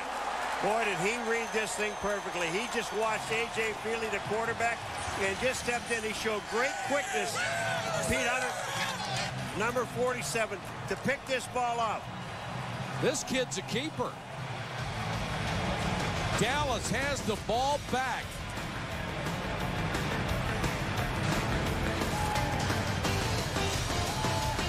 Watch Monday. Eagles over the Cowboys, 17-3 with 2:23 to go in the ballgame. Here's our game track. The numbers on Feely. He has 2 interceptions after a very hot start. He's thrown for 248 yards overall. Deuce Staley has cracked the 1,000-yard barrier. In fact, he's done it twice in this game after losing a couple of yards, the 3rd of his career. Emmitt Smith has been limited to 8 carries. He's had 30 yards. Not many opportunities for a Hall of Fame back. And he's been limited by the offensive play calling of the Dallas Cowboys, not necessarily because the Eagles have shut them down. Cowboys defense has certainly given them opportunities here in the second half. Eagles jumped, free play. Emmitt will get 3. I'm sure they'll take the penalty instead. Looked like Hugh Douglas was offsides. Offside. Number 53. 5-yard penalty. Repeat first down. Susie's got some more on Emmitt. What do you have, Suze? Well, you're seeing his frustration as being a role player. He said he was a role player for about 2 or 3 weeks in college, and that wasn't too much fun. Eventually, he knows that's what's going to happen, and for the most part, he is now. In on 1st and 2nd, out on 3rd, or out on the nickel. Well, he'd like to be in on all 3, as we know. It's just not for him right now. 1st and 5, Hutchinson. Wide open is the rookie Antonio Bryant, and a strike from Hutchinson, who's leveled after he makes the throw. These are the things that Chad Hutchinson is capable of doing. He's able to hang in the pocket. Good protection up front. Now sets his feet. Once he sets his feet and cuts it loose, he doesn't throw like a baseball player anymore. He throws it like a quarterback. He's got the gun. He had a 97-mile-an-hour fastball.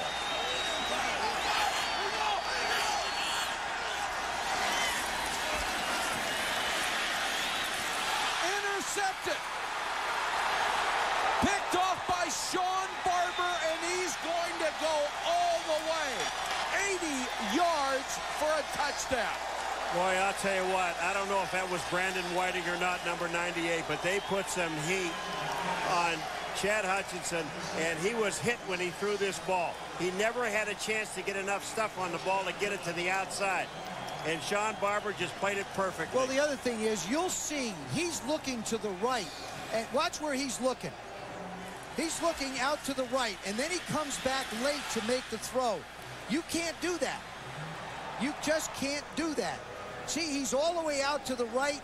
Now he comes back left. The ball comes out like a screwball instead of a pass. And Sean Barber decides to take it to the house. Well, it comes out because he gets hit as the ball's coming out. He has no choice. So the Cowboys, who had a chance to cut the gap to a single touchdown, instead give up a score the other way. It is a 14-point swing. And the Eagles are back in command. It only happens once a year. This ESPN NFL special is brought to you by New Campbell's Chunky Roasted Favorites, hearty soups that fill you up right. Walmart, always low prices, always. Toyota, get the feeling. And Canon, with thousands of products and one simple idea, giving people know-how. Canon know-how. Galleria Mall in Dallas with the world's largest indoor Christmas tree, 80 feet. We have at our house. Yours is only 75. No, we cut the ceiling out.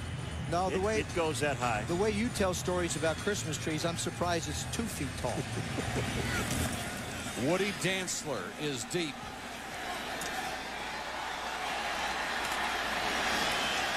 Fumble. Loose ball. Eagles cover it. And it's going from bad to worse for the Dallas Cowboys.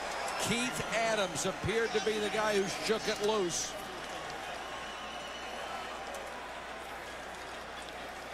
How do you blame Dave Campo?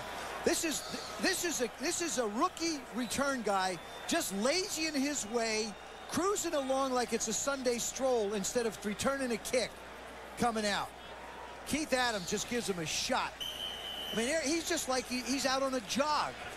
I mean, he's just dancing along, and then pow, ball comes flying out. He was on a jog for about a for a moment. How do you blame Dave Campo for that? Damian Douglas got the recovery, and now Deuce Staley will have a chance to add to his totals. Instead, Feely play action, and he'll take off. Dragged down from behind by Colston Weatherington. So the Eagles well on their way to their 12th win of the year. One more gives them home field advantage throughout the playoffs. And even though home field hasn't been that big a deal this year, it will be in the playoffs. It certainly will, especially if you're having to go to Tampa or having to go to Green Bay or having to go to Philadelphia. Especially in Philadelphia, you get them on that great field. Pinkston. He's wrapped up. Nice play that time by Goodrich. Boy, Goodrich. Monday Night Countdown at 7:30 Eastern. This ESPN is the best place to get ready for Monday Night Football. Then on ABC at 9, the Monday night game, Plexico Burris and the Steelers against Warren Sapp and the Bucks. Speaking of the Buccaneers.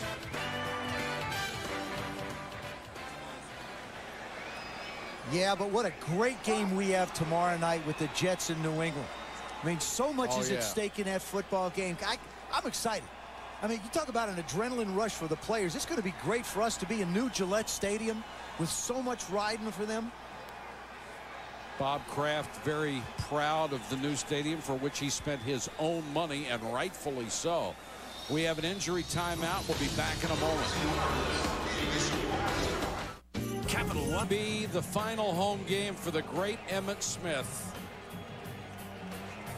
Nothing going right tonight.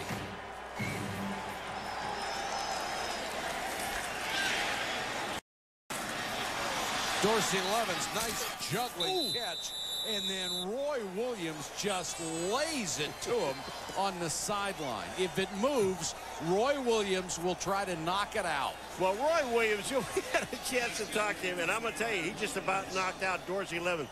You know, talking to him, here's a guy, look at him, folks. He could care less about football games, watching them. He loves to play them.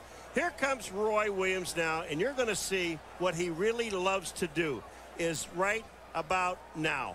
And that's head-to-head. And, I mean, he laid it into Dorsey Levens. When we talked to Roy Williams, he said, you know, what do you do on do you watch Monday Night Football? No. Watch well, you Sunday? got Saturday. Now you got Sunday, all the games tomorrow. He says, I'm going Christmas shopping. I mean, he doesn't care. And he's really had to step up since Darren Woodson went down there. Their Pro Bowl, perennial Pro Bowl strong safety. Roy Williams has felt that it's his responsibility to take the game to another level, and he has. Good news, Dorsey Levens is up, and Roy Williams, when we talked to him the other day, you can't remember anyone who was smiled and laughed that much at just about every question. But one thing that he loves to do, and as you watch him here, is hit people, and he does know how to do it. He gets the interception. Look at this. I mean, that was basically just happened to get in his way as he was going somewhere. And he's not real thrilled with the fact he didn't make the Pro Bowl. Akers, who hit from 32, will try one from 39. And keeps it inside the upright for the field goal. So the Eagles take advantage of another break, and they are in complete command in Texas. So 20 seconds. 'Tis the season from Dallas, Texas, and the Eagles working their way toward their 12th victory of the year. 10:40 to go from Texas Stadium. 27-3.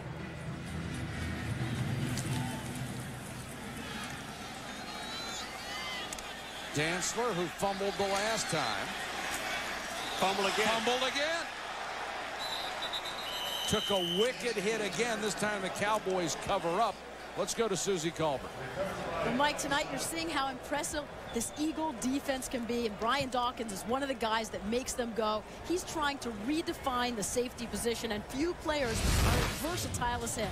He's fast. He knows how to find the football. He believes you couldn't just plug anybody into his position in this defense. He wants people to know you have to reckon with him. And, Mike, earlier this season, he was the first player in the NFL to record a sack, an interception, a fumble recovery, and catch a touchdown pass all in the same game. He's done a few of those things tonight. Sugai has every skill you could ask for in a safety. He can cover like a corner, hits like a ton of bricks. And he also got tired of hearing people talk about this game. The season was over when Donovan got hurt.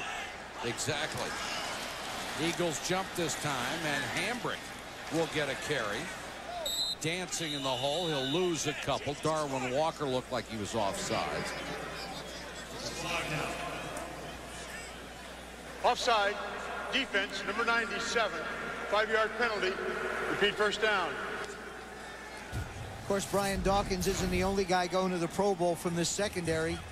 Troy Vincent goes to his 4th. Bobby Taylor goes to his 1st. And they talked about Bobby Taylor being the guy who's made a difference this year because he's held on to interceptions. He has 5 of them. He's gotten himself in a lot of positions. Now he has the opportunity and has been taking advantage of it by catching the ball. It's the first time that from one secondary were picked to the Pro Bowl since the 49ers in '95, and there is Hutchinson sliding in this time at the 40. You want to know something about is consistent about this rivalry? In the last 3 years, in the last 5 meetings, Philadelphia, they're 5-0. You know what the average winning margin is? 24 points. You know what the margin is tonight? 24 points. That's not a rivalry at 24 points. And Jim Johnson is a big reason why, the defensive coordinator of the Eagles. They've only given up a little over 16 points, and they continue to be very dominant. Hutchinson throws underneath, and it's Bryant. Taken down by the middle linebacker, Levon Kirkland. I would at least try and take a shot down the field at some point in this game. He doesn't have time, Joseph. And you know, yeah, he does. He does have time, Paulo. He really does. And Antonio Bryant is the guy that I think has a better chance to get on top of either one of these corners. I'd get a matchup, hopefully, on Troy Vincent. He's the guy that I'd take a shot against.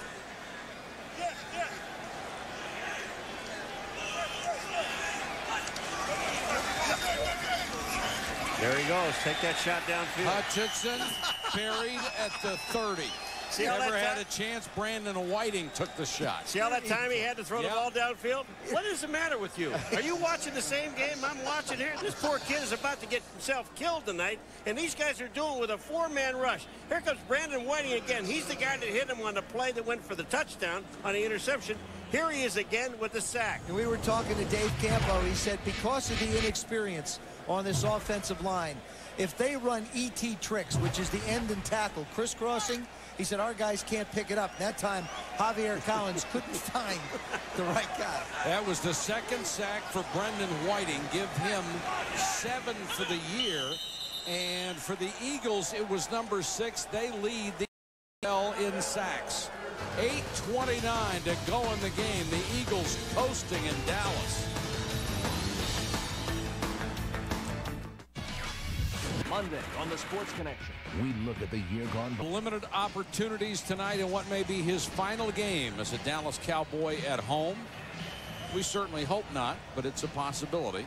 He said once it was better to get blown out than have to fight to the end and lose it. I don't think he really believes that. I don't think he likes losing at all. In fact, I know he doesn't. 3rd and long. Oh, boy. Hutchinson down again. The 7th sack. The ball's loose. Throw deep. You know, he doesn't have time to throw a deep screen, let alone throw deep. Boy, this ball winds up bouncing off him after he loses it again. Gets pressure from the right side. Javier Collins playing the right tackle up against N.D. Kalu. Oh, man. Kalu comes in and goes after him low. Hit him right in the knee. Ball comes flying out. Javier Collins is a converted defensive lineman. Last year they moved him to offense to give them some depth. 7 sacks, a loss of 51 yards on the night for that Eagle defense against Chad Hutchinson. Filipovich to kick to Mitchell, who would like to put the final nail in the coffin.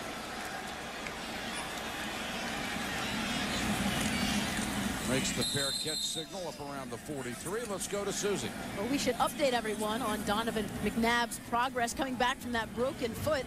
You know, he's been cheating on his rehab, and I asked him before the game, you know, what's up with that? He said it's the first time he's been hurt. He just wants to see how far he can go, what he can and cannot do. Often he's taking off the walking boot, also running on a treadmill in a pool. He said he just loves the game so much, can't stand to sit and watch. So I asked him when he starts lobbying to get back in, and he said, right now. But seriously, expect to see him in the playoffs because Andy Reid admitted as well he is throwing the ball already. But you know what, Susie, when we all had the chance to talk to Andy Reid, he did not seem overly confident that Donovan McNabb would be back. Well, I think Andy Reid's got to be a little bit concerned. How much time is he going to take off? And then all of a sudden you're going to start him in a playoff game, possibly at home. I think it's got to be a little iffy situation for Donovan. I broke my leg in 72. Same bone he did, the fibula. I was back playing in 7 weeks. It can be done. As a matter of fact, because it's a broken bone and it isn't ligaments or tendons, it heals and it should be stronger. So once he gets going and moving, he should be fine. But I don't know how sharp he's going to be.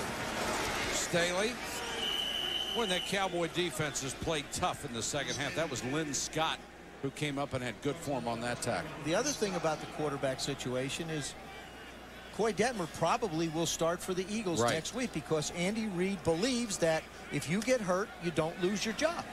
But I would think that he'll convince Koy that his elbow isn't ready yet. I don't think so. Koy's been on the sidelines throwing ever since this game started. He's had his helmet on, and he's been throwing. Come on, come on!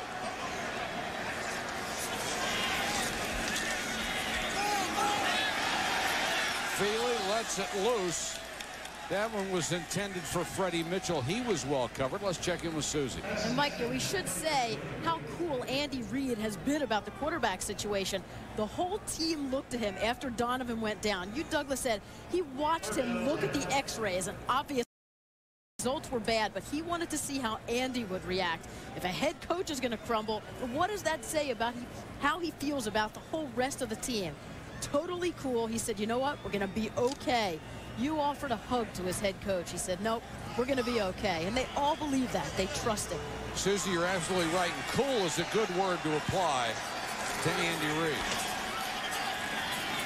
Feely, sideline, and Mitchell can't keep it in bounds. Did not control it before he came down out. Yep. John Gruden, Andy Reid, Mike Sherman, Bill Callahan, Tony Dungy, Jeff Fisher, and Marty Schottenheimer. That would just about complete the list of Coach of the Year candidates. Who else? I think Brian Billick, the job he has done with the Baltimore Ravens, I think is a yeoman's effort because they really tore that team apart and rebuilt it. And also, I don't think Jim Fossil had a whole lot to work with in New York. Another guy that you could consider for it. But most of the time, the Coach of the Year is a guy near the top of the standings. And it looks like Andy Reid is going to have the opportunity to be at the zenith of the NFC. And if he gets home field advantage throughout the playoffs, and considering what he's done in the last 2 years and the way he continues to build this team, plus the fact that he is undefeated since his star quarterback Donovan McNabb got hurt, it's going to be pretty tough to deny Andy Reid that Coach of the Year victory. Well, I think it tells you about a coach when you lose the guy that's supposed to be leading your football team. That's right. And then you know, but I think that the writers and everyone else made these guys play better because it really made them mad to think that only one guy on a football team the caliber of Philadelphia has to depend on one person a quarter. That's fine. I'm not supposed to talk. Well, you took all the time. Not yet. Yes, you did. You I'll took take it all. Look at back. Hambrick. Not Flag much. down. There's a flag.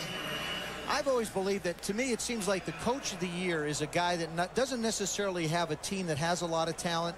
Like, I think John Gruden inherited a great defense. Andy Reid has really a lot of things happen that are very positive to his football team. Look at a guy like Marty Schottenheimer with the San Diego Chargers, who took over a team that everybody considered very poor and has them in the AFC hunt, very competitive. He would be one. Heck, I'd have given him a vote last year, what he did with the Redskins at the end of the season for them to finish 8-8. Well, he got a vote out of town after that. Well, yeah, but, you know, that's another thing. But I just think that a guy like Marty certainly deserves consideration as well. Why don't you then throw in Greg Williams? Absolutely. They were 3-13 in Buffalo, That's and now, right. I mean, they went out and got Drew Bledsoe in their 7th. I mean, come on. I don't give him a disagree shot. with you. It's almost like the MVP balloting this year. I think there are a lot of candidates for that as well.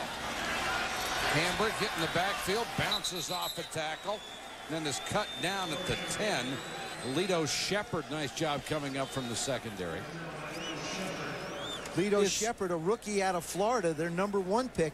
You look at their as good as the Eagles are defensively, their first pick in the draft was Lito Shepherd out of Florida. Their second pick was Michael Lewis out of Colorado, who probably would have been a first-rounder had people not been concerned about a rapid heartbeat.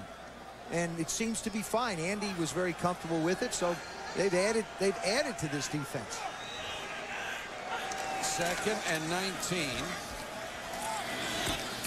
Hutchinson throws to his tight end for a short completion. James Whalen makes the grab. Now you know how good a defense is. The quarterback throws the ball to a receiver, and as soon as the ball hits, he's hit.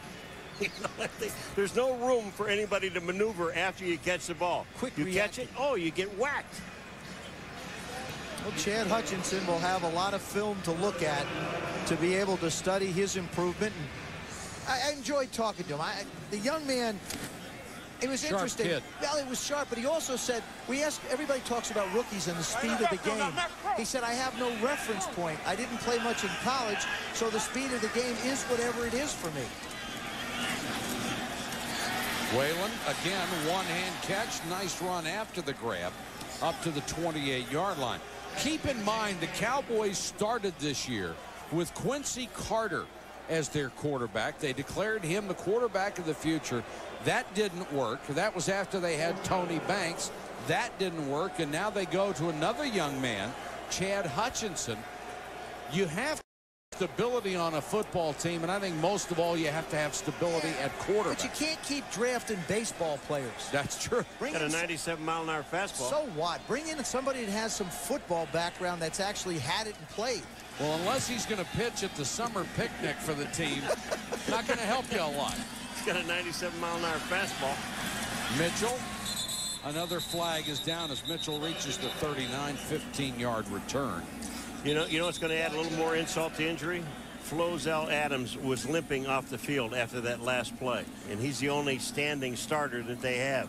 That would take care of all their veterans on the offensive line. Monday night at 5:30 Eastern on ESPN.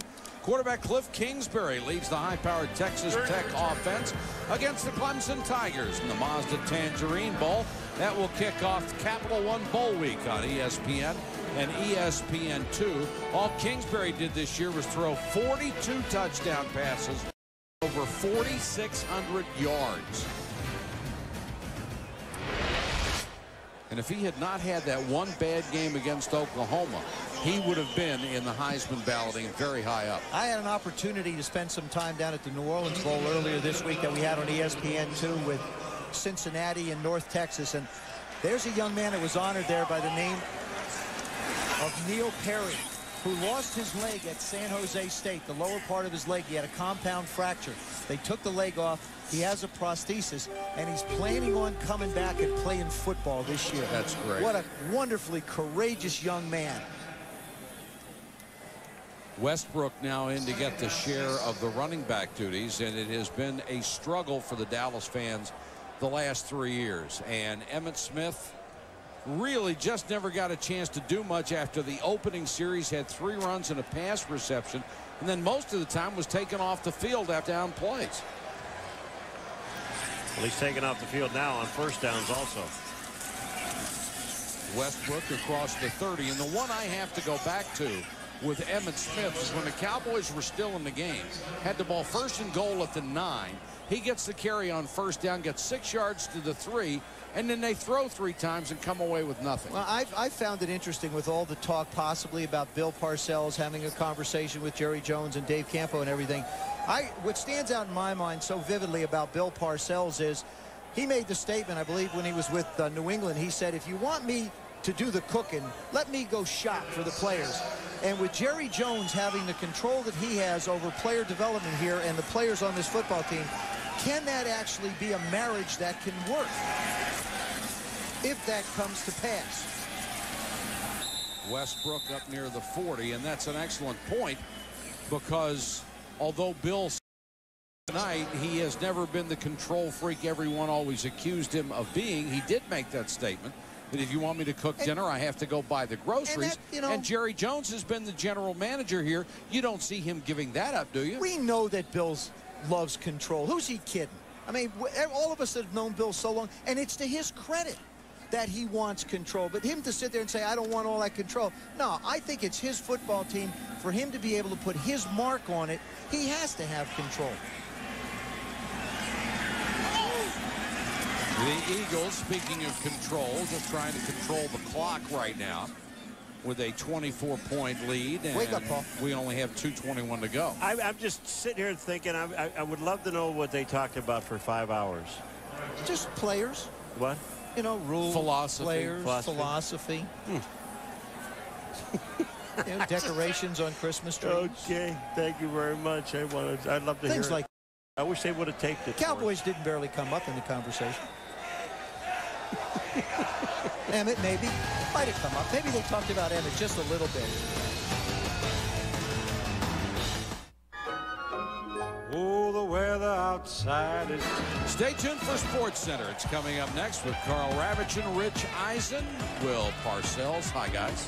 Will Parcells be heading to the Cowboys? The Vikings kicked the Dolphins. And that amazing Arizona LSU finish. How about Gary Anderson? 52-yard field goal. Nailed it. And if Epstein hadn't gotten hurt, he was the guy that kicked it over 40 yards. So Gary just delivered again.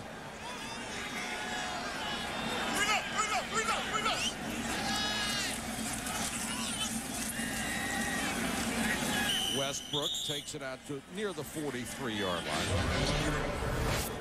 The Eagles win tonight to go 2-3. They could go 13-3 with a win over the Giants next week.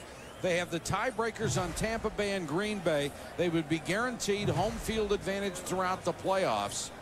And as Jeff Lurie said, 2 more games at the dump. And boy, is he right. You know, some of the Philadelphia fans were upset that they didn't have a huge ceremony last week at the Vet. Yeah. I can understand. That place is such a horrid facility. Honor the memories, but not that dump. But it's not the last game. That's the thing. No, they get playoff games. Absolutely. Westbrook, nice reverse into Dallas territory. We just saw a whole lot of speed. Yep. I mean, a whole lot of speed. Well, that's why Andy Reid went after Warwick Dunn. He didn't feel like he was worth $6 million, but he wanted, what he's looking for is a change of pace back. He's got a Dorsey Levens who he plays on 3rd down. He's got Daly, who really has been able to do it all, and now he has a Brian Westbrook that can give you that burst and go the distance if you have to. You always have to have that guy around who can potentially give you that 75, 80-yard run. I watched Donovan McNabb play a game for 57 minutes on a broken leg, and that was one of the most awing things I have ever seen in sports. And he had a great game. Oh, yeah. 4 touchdown passes. Emmitt Smith leaves the field. Will it be the last time for this legend in blue and white? 4,034 carries for 17,149 yards, 153 touchdowns. We hope he'll be back next year. The Eagles win it here in Dallas for Joe Theismann, Paul Maguire, Culver, and the best crew in television. This is Mike Patrick saying goodnight from Texas Stadium. This has been a presentation of ESPN, the worldwide leader in sports. We'll see you tomorrow night from New England. ESPN thanks you for watching this presentation of the National Football League.